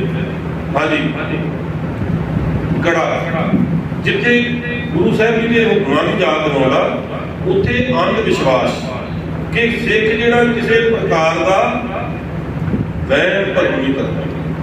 ਜਿਵੇਂ ਦਸ਼ਮੇਸ਼ ਪਿਤਾ ਸ੍ਰੀ ਗੁਰੂ ਗੋਬਿੰਦ ਸਿੰਘ ਮਹਾਰਾਜ ਨੇ ਬੜੀ ਵੱਡੀ ਪਰਖ ਕੀਤੀ ਸੀ ਸਿੱਖਾਂ ਦੀ ਕਿ ਸ਼ਨੀ ਦੇਵਤੇ ਦਾ ਦਾਨ ਪੰਡਤ ਨੂੰ ਸੱਦ ਕੇ ਦਿੱਤਾ ਤੇ ਸਿੱਖ ਜਿਹੜੇ ਅੱਜ ਦੇ ਸਾਡੇ ਵਾਂਗ ਨਹੀਂ ਸਨ, ਅੱਜ ਦੇ ਸਿੱਖਾਂ ਵਰਗੇ ਨਹੀਂ ਸਨ, ਉਹ ਬਾਣੀ ਪੜ੍ਹ ਕੇ ਗੁਰੂ ਦੇ ਸਿਧਾਂਤਾਂ ਤੋਂ ਚੰਗੀ ਤਰ੍ਹਾਂ ਜਾਣੂ ਚੁੱਕੇ ਸਨ ਕਿ ਗੁਰਬਾਣੀ ਦੇ ਵਿੱਚੋਂ ਇਹ ਸਿਧਾਂਤ ਪੈਦਾ ਹੁੰਦੇ ਧਰ ਜੀਅਰੇ ਇੱਕ ਟੇਕ ਨੂੰ ਲਾਹੇ ਬਿਡਾਨੀ ਆਸ ਕਿ ਕੇਵਲ ਤੇ ਕੇਵਲ ਇੱਕ ਟੇਕ ਪ੍ਰਮਾਤਮਾ ਦਾ ਆਸਰਾ ਰੱਖਣਾ, ਹੋਰ ਨਹੀਂ ਕੋਈ ਵੀ। ਤੇ ਇਸ ਕਰਕੇ ਸ਼ਨੀ ਦੇਵਤੇ ਦਾ ਜਿਹੜਾ ਦਾਨ ਦਿੱਤਾ ਜਾਂਦਾ ਹੈ ਨਾ, ਇਹ ਸਾਡੀ ਪਰਖ ਹੋ ਰਹੀ ਆ ਕਿ ਅਸੀਂ ਕਿੰਨੇ ਗੁਰੂ ਦੇ ਸਿਧਾਂਤਾਂ ਨੂੰ ਸਮਝਦੇ ਹਾਂ। ਉਹਨਾਂ ਨੇ ਬਾਹਰ ਜਾ ਕੇ ਉਸ ਪੰਡਤ ਕੋਲੋਂ ਸਾਰੀ ਉਹ ਸਮੱਗਰੀ ਜੋ ਸ਼ਨੀ ਦੇਵਤੇ ਦੇ ਪੁਜਾਰੀ ਵਜੋਂ ਉਹਨਾਂ ਨੇ ਦਿੱਤੀ ਸੀ, ਉਹ ਸਾਰਾ ਕੁਝ ਵਾਪਸ ਲੈ ਆਉਂਦਾ ਸੀ ਨਾ। ਤੇ ਉਹ ਲੋਹਾ ਸੀ, ਸਰੋਂ ਦਾ ਤੇਲ ਸੀ, ਇਸੇ ਤਰ੍ਹਾਂ ਹੀ ਛੋਲਿਆਂ ਦੀ ਦਾਲ ਤੇ ਉਹ ਲੋਹੇ ਦੇ ਕੜੇ ਦੇ ਹੱਥ ਬਣਾ ਕੇ ਹੱਥਾਂ ਸਿੰਘਾਂ ਨੇ ਪਾਏ, ਪਕੌੜੇ ਕੱਢੇ ਸਰੋਂ ਦੇ ਤੇਲ ਵਿੱਚ। ਤੇ ਸਤਿਗੁਰੂ ਜੀ ਨੂੰ ਜਦੋਂ ਪਤਾ ਲੱਗਾ ਬੜੇ ਖੁਸ਼ ਹੋਏ ਕਿ ਉਹੀ ਸਮੱਗਰੀ ਆ ਜਿਹੜੀ ਸ਼ਨੀ ਦੇਵਤੇ ਦੇ ਦਾਨ ਵਜੋਂ ਦਿੱਤੀ ਸੀ। ਤੇ ਅੱਜ ਜੇ ਸ਼ਨੀ ਦਾ ਨਾਮ ਹੀ ਲੈ ਲਵੇ ਤੇ ਅਸੀਂ ਉਸੇ ਵੇਲੇ ਡਰ ਜਾਂਦੇ ਹਾਂ, ਖਾਤਰ ਖੰਮਦੇ ਕਿ ਸ਼ਨੀ ਦੇਵਤਾ ਬੜਾ ਭਿਆਨਕ ਆ, ਬਹੁਤ ਡਰਦੇ ਆ। ਤੇ ਇਸੇ ਡਰ ਦੇ ਅਧੀਨ ਹੀ ਸਾਨੂੰ ਪੰਡਤ ਜੋਤਸ਼ੀ ਆਦਿਕ ਡਰਾ ਕੇ ਕਈ ਤਰ੍ਹਾਂ ਦੇ ਉਪਾਅ ਦੇ ਬਹਾਨੇ ਸਾਡੇ ਕੋਲ ਪੈਸੇ ਲੈ ਲੈਂਦੇ ਹਨ। ਇਸ ਕਰਕੇ ਬੱਚਿਓ, ਗੁਰੂ ਸਾਹਿਬ ਜੀ ਨੇ ਆਖਿਆ ਸੀ ਕਿ ਤੁਹਾਡੇ ਹੱਥਾਂ ਵਿੱਚ ਪਏ ਹੋਏ ਇਹ ਲੋਹੇ ਦੇ ਕੜੇ ਜਿਹੜੇ ਹਨ, ਇਹ ਦਰਸਾਉਣਗੇ ਰਹੀ ਦੁਨੀਆ ਤੱਕ ਕਿ ਸਿੱਖ ਕਿਸੇ ਵੀ ਪ੍ਰਕਾਰ ਦਾ ਵਹਿਮ ਭਰਮ ਨਹੀਂ ਕਰਦਾ, ਕਿਉਂਕਿ ਉਹਨੇ ਸ਼ਨੀ ਵਰਗੇ ਦੇਵਤੇ ਤੇ ਵੀ ਜਿੱਤ ਪ੍ਰਾਪਤ ਕਰ ਲਈ। ਠੀਕ ਹੈ ਨਾ। ਇਸ ਕਰਕੇ ਕੜੇ ਹੱਥਾਂ 'ਚ ਪਾਉਣੇ ਆ, ਨਾ ਕਿਸੇ ਦਿਨ ਵਾਰ ਦੀ ਵਿਚਾਰ ਕਰਨੀ ਆ, ਨਾ ਬਿੱਲੀ ਲੰਘ ਜਾਵੇ, ਸਿੱਖ ਵੱਜ ਜਾਵੇ, ਪਿੱਛੋਂ ਕੋਈ ਆਵਾਜ਼ ਮਾਰ ਦੇਵੇ, ਇਹੋ ਜਿਹੇ ਫੋਕਟ ਵਹਿਮਾਂ ਭਰਮਾਂ ਦੇ ਉੱਪਰ ਕੋਈ ਵਿਸ਼ਵਾਸ ਜਿਹੜਾ ਉਹ ਨਹੀਂ ਕਰਨਾ। ਜੇ ਕਿਸੇ ਚੰਗੇ ਜ਼ਰੂਰੀ ਕੰਮ ਜਾ ਰਹੇ ਆ ਤੇ ਮੂਲ ਮੰਤਰ ਦਾ ਪਾਠ ਕਰਕੇ, ਗੁਰਸਿਮਰਨ ਕਰਕੇ ਆਪਾਂ ਅਰਦਾਸ ਕਰ ਸਕਦੇ ਹਾਂ ਕਿ ਗੁਰੂ ਸਾਹਿਬ ਜੀ ਸਾਡੇ ਤੇ ਕਿਰਪਾ ਕਰੋ, ਸਾਡੇ ਕਾਰਜ ਦੀ ਰਾਸ ਹੋਣਾ। ਤੇ ਜਦੋਂ ਉਸ ਪ੍ਰਮਾਤਮਾ ਦੀ ਅਰਦਾਸ ਕਰੀਏ, ਕੀਤਾ ਲੋੜੀ ਹੈ ਕੰਮ ਸੋ ਹਰ ਹੈ ਆਖੀ ਹੈ, ਕਾਰਜ ਦੇ ਸਵਾਰ ਸਤਿਗੁਰੂ ਸਾਸਾ, ਉਹ ਪਰਮੇਸ਼ਰ ਸਾਡੇ ਕਾਰਜ ਰਾਸ ਕਰਦਾ। ਇਸ ਕਰਕੇ ਗੁਰੂ ਸਾਹਿਬ ਜੀ ਦੇ ਬਖਸ਼ੇ ਹੋਏ ਇਹ ਕਕਾਰ ਇਕੱਲੇ ਇਕੱਲੇ, ਭਾਵੇਂ ਉਹ ਗੰਗਾ, ਭਾਵੇਂ ਕੇਸ ਨੇ, ਭਾਵੇਂ ਕੜਾ ਹੈ ਤੇ ਭਾਵੇਂ ਸ਼ਹਿਰਾ, ਬਹੁਤ ਵੱਡੀ ਫਿਲਾਸਫੀ ਆ। ਬੜੇ ਭਲੇ ਦੇ ਭਲੇ ਵਾਸਤੇ ਇਹ ਗੁਰੂ ਸਾਹਿਬ ਜੀ ਨੇ ਸਾਨੂੰ ਕਕਾਰ ਬਖਸ਼ਿਸ਼ ਕੀਤੇ ਨੇ। ਇਹ ਫਾਰਮੈਲਿਟੀ ਨਹੀਂ ਕਿ ਅਸੀਂ ਅੰਮ੍ਰਿਤ ਛਕਿਆ ਤੇ 5 ਕਕਾਰ ਮਹੀਨੇ 10-15 ਦਿਨ ਬਾਅਦ, ਮਹੀਨੇ ਬਾਅਦ ਇਹ ਗਾਤਰੇ ਵਾਲੀ ਕਿਰਪਾਨ ਦੀ ਥਾਂ ਤੇ ਡੋਰੀ ਵਾਲੀ ਕਿਰਪਾਨ ਨੂੰ ਜਿਵੇਂ ਜਿਹਾ ਅਸੀਂ ਪਾ ਕੇ ਤੁਰੇ ਫਿਰਾਂਗੇ ਤੇ ਸਮਝ ਲਵੋ ਅਸੀਂ ਗੁਰੂ ਰੂਪ ਪੰਜਾਂ ਪਿਆਰਿਆਂ ਦੇ ਹੁਕਮ ਨੂੰ ਟਿੱਚ ਜਾਣਿਆ। ਇਸ ਕਰਕੇ ਕਦੇ ਵੀ ਡੋਰੀ ਵਾਲੀ ਕਿਰਪਾਨ ਸਿੱਖ ਜਿਹੜਾ ਉਹ ਨਹੀਂ ਪਹਿਨਦਾ। ਤੇ ਕੜਾ ਵੀ ਜਿਹੜਾ ਨਾ ਜੋ ਪ੍ਰਾਪਤ ਮਰਿਆਦਾ ਉਹਦੇ ਮੁਤਾਬਕ ਜੋ ਕੜੇ ਦਾ ਰੂਪ ਕੋਈ ਪਾਉਣਾ। ਜਿਵੇਂ ਅੱਜ ਬੱਚੇ ਦੇਖਾ ਦੇਖੀ ਕੜੇ ਜਿਹੜੇ ਨਾ ਹੋਰ ਵੱਖਰੀ ਕਿਸਮ ਦੇ ਪਾ ਰਹੇ ਆ, ਇਹ ਦੁਕਾਨਾਂ ਤੋਂ ਅੱਜ ਕੱਲ੍ਹ ਮਿਲ ਜਾਂਦੇ ਆ, ਲੱਕੜ ਦੇ ਵੀ, ਪਲਾਸਟਿਕ ਦੇ ਵੀ, ਭਾਵੇਂ ਲੋਹੇ ਦੇ ਵੀ ਹੋਣ, ਪਰ ਜੋ ਸਰਬ ਲੋਹ ਨਹੀਂ, ਸਟੀਲ ਦਾ ਤੇ ਕੜਾ ਹੋਏਗਾ। ਇਸ ਕਰਕੇ ਗੁਰੂ ਸਾਹਿਬ ਜੀ ਦੇ ਬਖਸ਼ੇ ਕਕਾਰਾਂ ਨਾਲ ਯਾਦ ਕਰਨਾ। ਤੇ ਜਿਵੇਂ ਤੁਸੀਂ ਬੀਸ਼ਰੀ ਅਰਸ਼ਦੀਪ ਸਿੰਘ ਜੀ, ਉਮਰ ਬੀਤ ਗਈ ਗੁਰਦੁਆਰੇ ਜਾਂਦਿਆਂ ਦੀ, ਉਮਰ ਬੀਤ ਗਈ ਗੁਰਦੁਆਰੇ ਜਾਂਦਿਆਂ ਦੀ, ਬਾਣੀ ਵਿਚਾਰਨ ਦੀ ਕਦੇ ਲੋੜ ਨਾ ਸਮਝੀ, ਬਾਣੀ ਵਿਚਾਰਨ ਦੀ ਕਦੇ ਲੋੜ ਨਾ ਸਮਝੀ। ਹੁਕਮਨਾਮੇ ਲਈ ਵੀ ਗ੍ਰੰਥੀ ਦੀ ਟੇਕ ਰੱਖਦੇ, ਹੁਕਮਨਾਮੇ ਲਈ ਵੀ ਗ੍ਰੰਥੀ ਦੀ ਟੇਕ ਰੱਖਦੇ। ਖੁਦ ਪੜਨ ਦੀ ਕਦੇ ਲੋੜ ਨਾ ਸਮਝੀ, ਖੁਦ ਪੜਨ ਦੀ ਕਦੇ ਲੋੜ ਨਾ ਸਮਝੀ। ਮੱਥਾ ਟੇਕ ਕੇ ਮਾਇਆ ਦੀ ਭੇਟ ਦਿੱਤੀ, ਮੱਥਾ ਟੇਕ ਕੇ ਮਾਇਆ ਦੀ ਭੇਟ ਦਿੱਤੀ। ਖੁਦ ਨੂੰ ਅਰਪਣ ਕਰਨ ਦੀ ਕਦੇ ਲੋੜ ਨਾ ਸਮਝੀ, ਖੁਦ ਨੂੰ ਅਰਪਣ ਕਰਨ ਦੀ ਲੋੜ ਨਾ ਸਮਝੀ। ਹਿਮਾਲੇ ਚੜਾ ਚੜਾ ਗੁਰੂ ਘਰ ਭਰ ਦਿੱਤੇ, ਹਿਮਾਲੇ ਚੜਾ ਚੜਾ ਗੁਰੂ ਘਰ ਭਰ ਦਿੱਤੇ। ਮਦਦ ਗਰੀਬ ਦੀ ਕਦੇ ਲੋੜ ਨਾ ਸਮਝੀ, ਮਦਦ ਗਰੀਬ ਦੀ ਕਦੇ ਲੋੜ ਨਾ ਸਮਝੀ।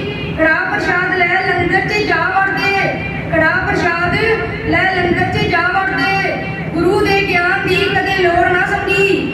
ਉਂਝ ਗੁਰਾਂ ਦਾ ਬਹੁਤ ਹਾਂ ਸਤਿਕਾਰ ਕਰਦੇ, ਉਂਝ ਗੁਰਾਂ ਦਾ ਬਹੁਤ ਹਾਂ ਸਤਿਕਾਰ ਕਰਦੇ। ਗੁਰੂ ਦੀ ਮੰਨਣ ਦੀ ਕਦੀ ਲੋੜ ਨਾ ਸਮਝੀ, ਗੁਰੂ ਦੀ ਮੰਨਣ ਦੀ ਕਦੀ ਲੋੜ ਨਾ ਸਮਝੀ। ਤਨ ਧੋ ਲਿਆ ਨਹਾ ਨਹਾ ਕੇ ਸਰੋਵਰਾਂ 'ਚ, ਤਨ ਧੋ ਲਿਆ ਨਹਾ ਨਹਾ ਕੇ ਸਰੋਵਰਾਂ 'ਚ। ਮਨ ਨੂੰ ਧੋਣ ਦੀ ਕਦੇ ਲੋੜ ਨਾ ਸਮਝੀ, ਮਨ ਨੂੰ ਧੋਣ ਦੀ ਕਦੇ ਲੋੜ ਨਾ ਸਮਝੀ। ਵਾਹਿਗੁਰੂ ਜੀ ਕਾ ਖਾਲਸਾ, ਵਾਹਿਗੁਰੂ ਜੀ ਕੀ ਫਤਿਹ।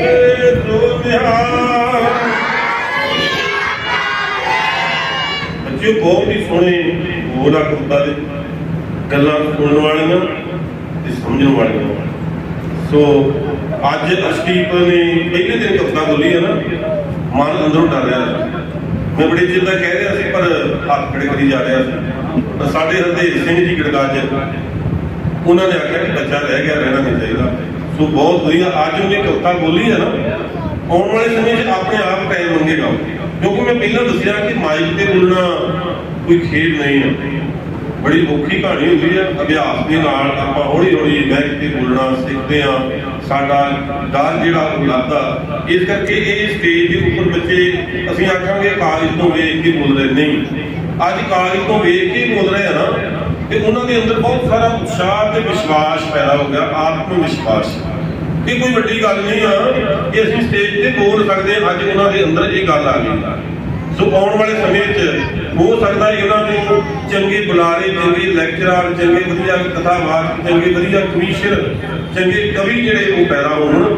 ਇਹ ਇੱਕ ਸ਼ੁਰੂਆਤ, ਆਰੰਭ ਆ। ਸੋ ਬੱਚੇ ਨੇ ਵਧੀਆ ਕਵਿਤਾ ਬੋਲੀ ਆ।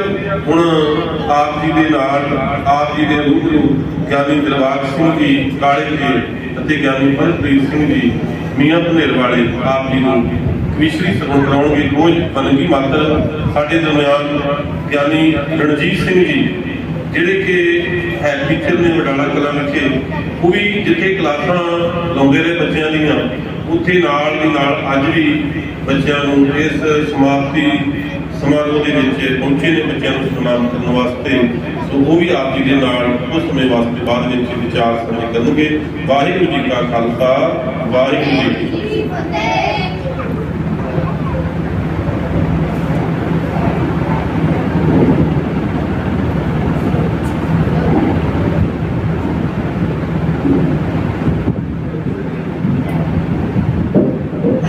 ਹੈਲੋ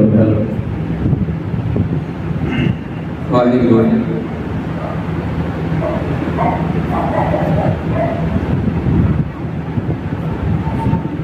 ਨਾਮ ਬਾਣੀ ਦੀ ਜਿੱਥੇ ਨਾ ਹੋਵੇ ਵਰਖਾ, ਸੁੱਕੇ ਸੜੇ ਦੇ ਬੀਆ ਬਾਣ ਰਹਿੰਦੇ। ਪਾਣੀ ਮੁੱਕ ਜਾਂਦੇ ਜਿੰਨਾ ਤਲਾਬਾਂ ਵਿੱਚੋਂ, ਉਹਨਾਂ ਮੱਛੀਆਂ ਦੇ ਨਹੀਂ ਪਰਾਨ ਰਹਿੰਦੇ।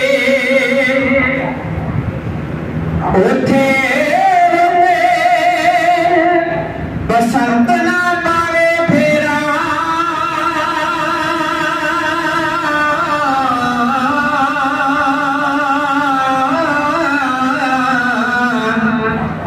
ਨਾ ਇਹ ਬਿਲ ਨਾ ਬਿਲਾ ਅਸਥਾਨ ਰਹਿੰਦੇ।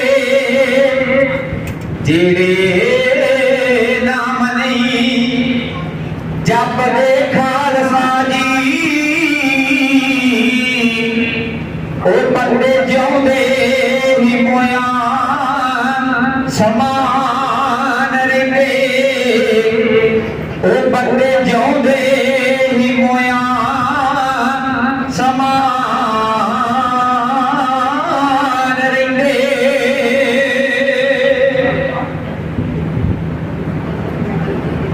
दसां पातशाह ने जगदी जोत ਸਾਹਿਬ ਸ੍ਰੀ ਗੁਰੂ ਗ੍ਰੰਥ ਸਾਹਿਬ ਮਹਾਰਾਜ ਜੀ ਪਾਵਨ ਪਵਿੱਤਰ ਗੋਦ ਵਿੱਚ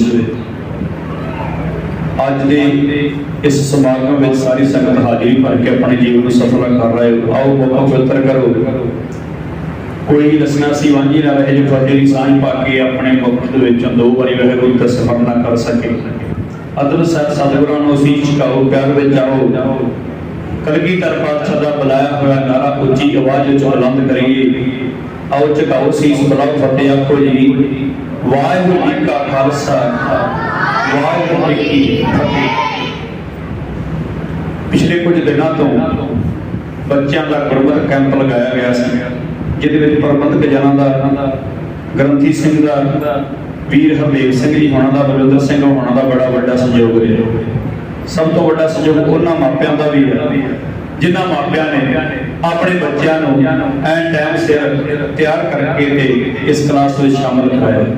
मैं अगे भी बेनती करांगा उन्हां परिवारां नूं जिहड़े बच्चे इत्थे आए ने जिन्हां परिवारां दे जिन्हां दे नहीं आए उन्हां परिवारां नूं इस गल तों सिੱਖਿਆ ਲੈਣੀ ਚਾਹੀਦੀ है कि जे असीं इह गुरमत कैंप लगावांगे तां ही साडे बच्चे गुरसिੱਖੀ नाल जुड़े रहणगे।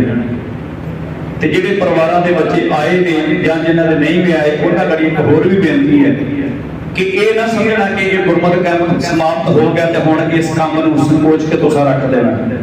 ये तो असीं जाग लाई है, इहनूं तुसीं अगे वधाउणा है। जाग तो कहते ना जाग लगती है। सारा दही खाधा जिद्दां सवेरे फुट्टी पीपीआं रात नूं बिछा के रखदियां रात नूं फिर जाग लगदी।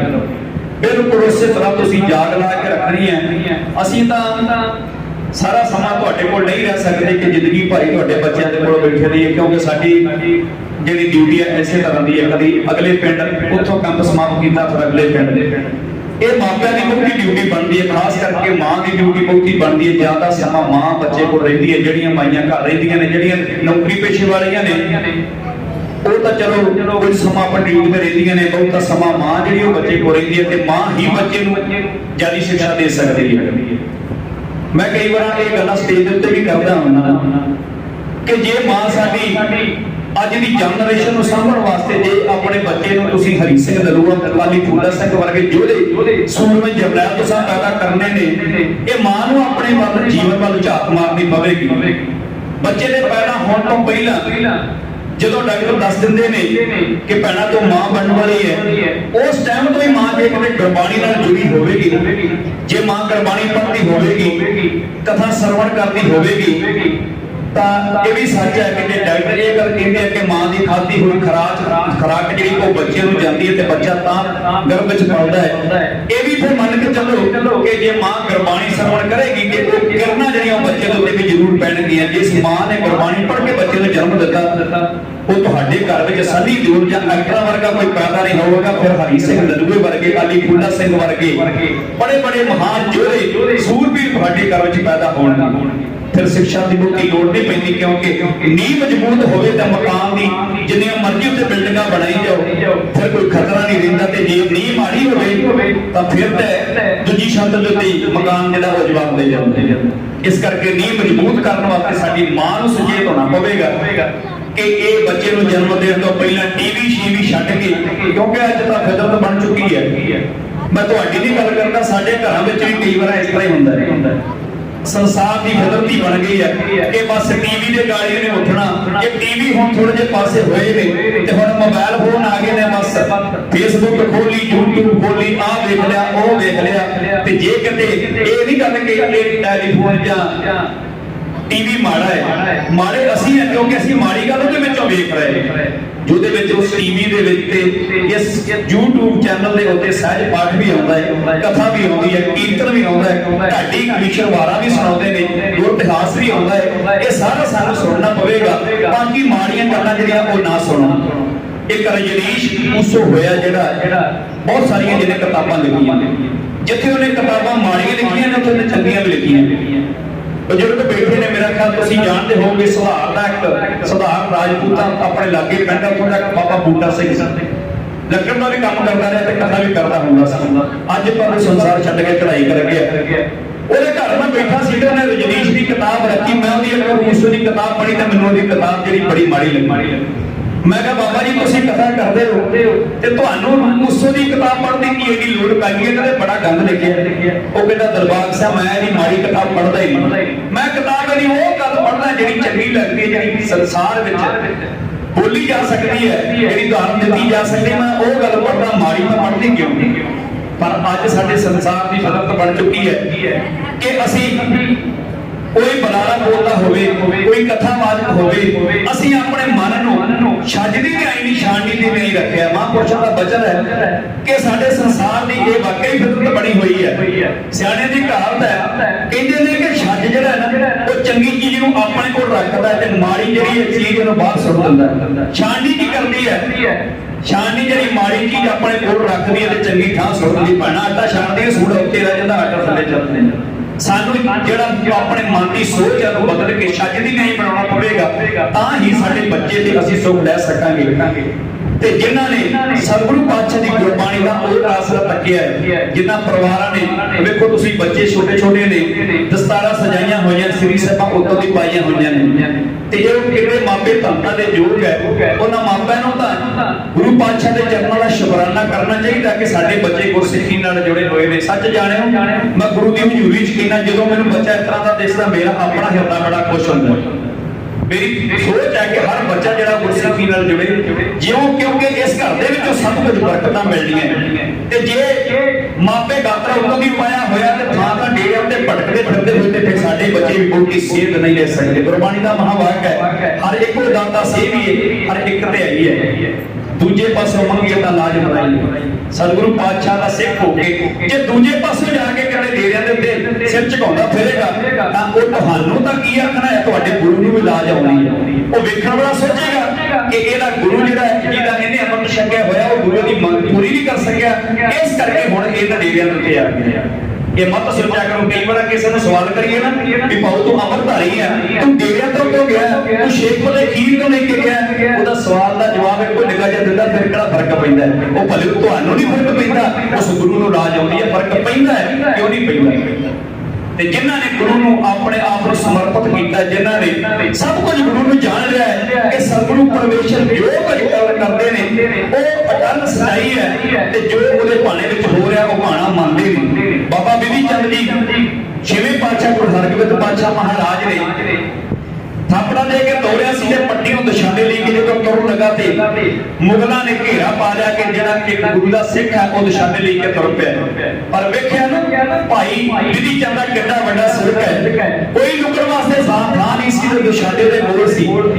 ਇੱਕ ਪਠਿਆਰਾ ਪੱਟੀ ਸ਼ਹਿਰ ਦੇ ਵਿੱਚ ਜਿੱਥੇ ਅੱਜ ਭੱਟ ਸਾਹਿਬ ਗੁਰਦੁਆਰਾ ਹੈ, ਉੱਥੇ ਪੱਟੀ ਵਿੱਚ ਭੱਟੀ ਤੇ ਦਾਣੇ ਪਾਉਂਦਾ ਸੀ। ਪਠਿਆਰੇ ਨੂੰ ਪੁੱਛਿਆ ਤੇਰੇ ਕੋਲ ਕੋਈ ਲੁਕਣ ਵਾਸਤੇ ਜਗ੍ਹਾ ਹੈਗੀ ਹੈ? ਕਹਿੰਦੇ ਉਸ ਪਠਿਆਰੇ ਦੇ ਉਮਰਾ ਨਾਮ ਪਠਿਆਰੇ ਦਾ ਉਮਰੇ ਪਠਿਆਰੇ ਨੇ ਆਖਿਆ ਕਿ ਹੋਰ ਤਾਂ ਕੋਈ ਲੁਕਣ ਵਾਸਤੇ ਥਾਂ ਨਹੀਂ ਆ ਤੇ ਮੇਰੇ ਕੋਲ ਭੱਟੀ ਬਲਦੀ ਹੈ, ਇਹ ਵੀ ਤੱਤੀ ਜੇ ਠੰਡੀ ਹੁੰਦੀ ਤੇ ਬਹਿ ਜਾਂਦਾ, ਜੇ ਬਹਿ ਸਕਦਾ ਤੇ ਅੱਗ ਵਿੱਚ ਬਹਿ ਜਾ, ਤੂੰ ਆਪਣੇ ਗੁਰੂ ਦਾ ਸਿੱਖ ਹੈ।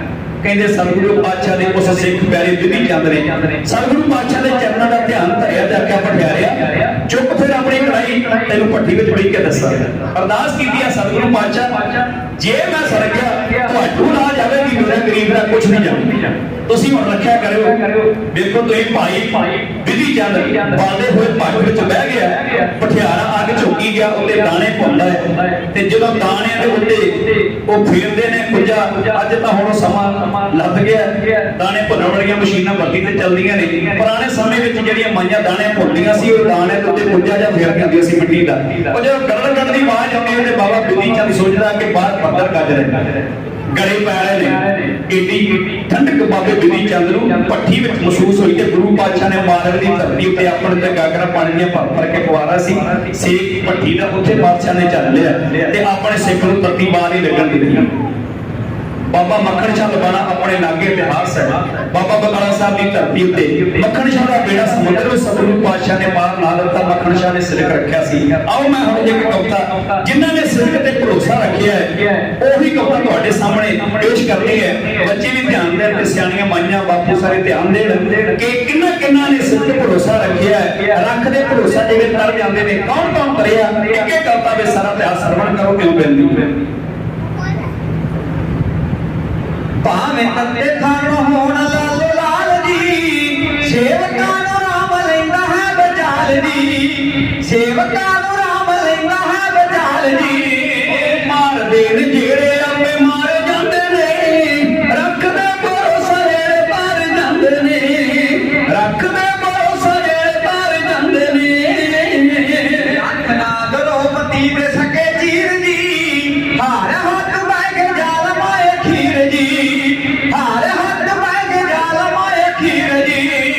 ਜਿੱਤੇ ਹੋਏ ਵੈਰੀ ਵੇਖੋ ਹਾਰ ਜਾਂਦੇ ਨੇ, ਰੱਖਦੇ ਭਰੋਸਾ ਜਿਹੜੇ ਪਾਰ ਜਾਂਦੇ ਨੇ, ਰੱਖਦੇ ਭਰੋਸਾ ਜਿਹੜੇ ਪਾਰ ਜਾਂਦੇ ਨੇ। ਜਿੱਤਿਆ ਪਰੇ ਜਲਾਲ ਥਾਪੀ ਮਾਰ ਕੇ, ਜੋਰ ਵਾਲਾ ਭਾਗੋ ਚੱਲਿਆ ਜੇ ਹਾਰ ਕੇ। ਜਿੱਤਿਆ ਪਰੇ ਜਲਾਲ ਥਾਪੀ ਮਾਰ ਕੇ, ਜੋਰ ਵਾਲਾ ਭਾਗੋ ਚੱਲਿਆ ਜੇ ਹਾਰ ਕੇ, ਜੋਰ ਵਾਲਾ ਭਾਗੋ ਚੱਲਿਆ ਜੇ ਹਾਰ ਕੇ। ਉਹ ਮੇਰੇ ਸੁਣੇ ਤੇ ਦੁੱਧ ਪਾਰ ਜਾਂਦੇ ਨੇ, ਉਹ ਮੇਰੇ ਸੁਣੇ ਤੇ ਦੁੱਧ ਪਾਰ ਜਾਂਦੇ ਨੇ, ਉਹ ਮੇਰੇ ਸੁਣੇ ਤੇ ਦੁੱਧ ਪਾਰ ਜਾਂਦੇ ਨੇ। ਰੱਖਦੇ ਭਰੋਸਾ ਜਿਹੜੇ ਪਾਰ ਜਾਂਦੇ ਨੇ, ਰੱਖਦੇ ਭਰੋਸਾ ਜਿਹੜੇ ਪਾਰ ਜਾਂਦੇ ਨੇ। ਵੱਡੇ ਨੂੰ ਵੇਖੋ ਮੇਰੀ ਜ਼ਿੰਦਗੀ, ਸਿਰ ਤਾਰ ਜੋੜ ਦਿੱਤਾ ਬਖਸ਼ਿੰਦ ਜੀ, ਸਿਰ ਤਾਰ ਜੋੜ ਦਿੱਤਾ ਬਖਸ਼ਿੰਦ ਜੀ।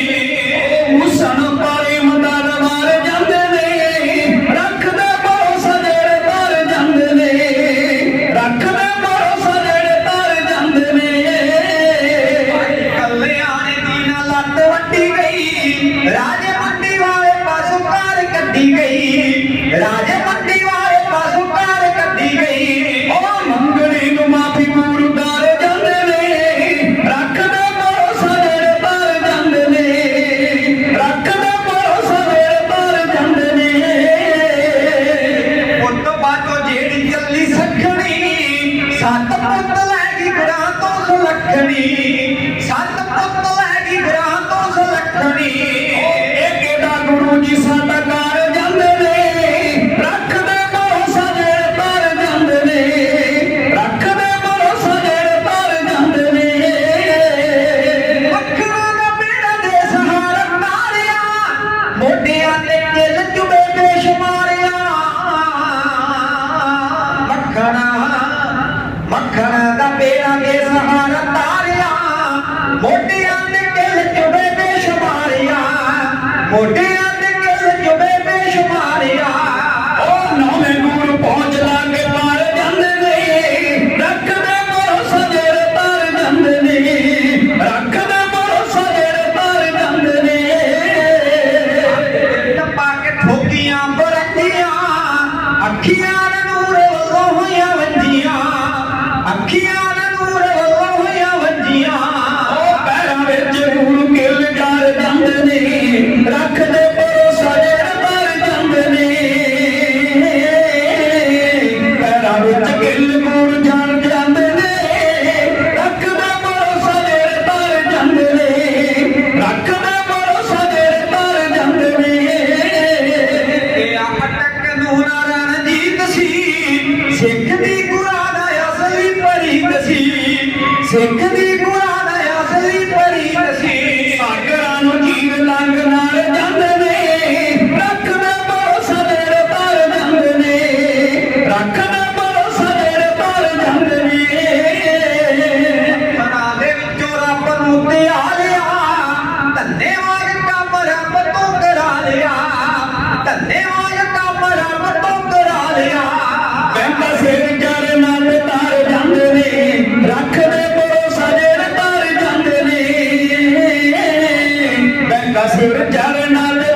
ਤਰ ਜਾਂਦੇ।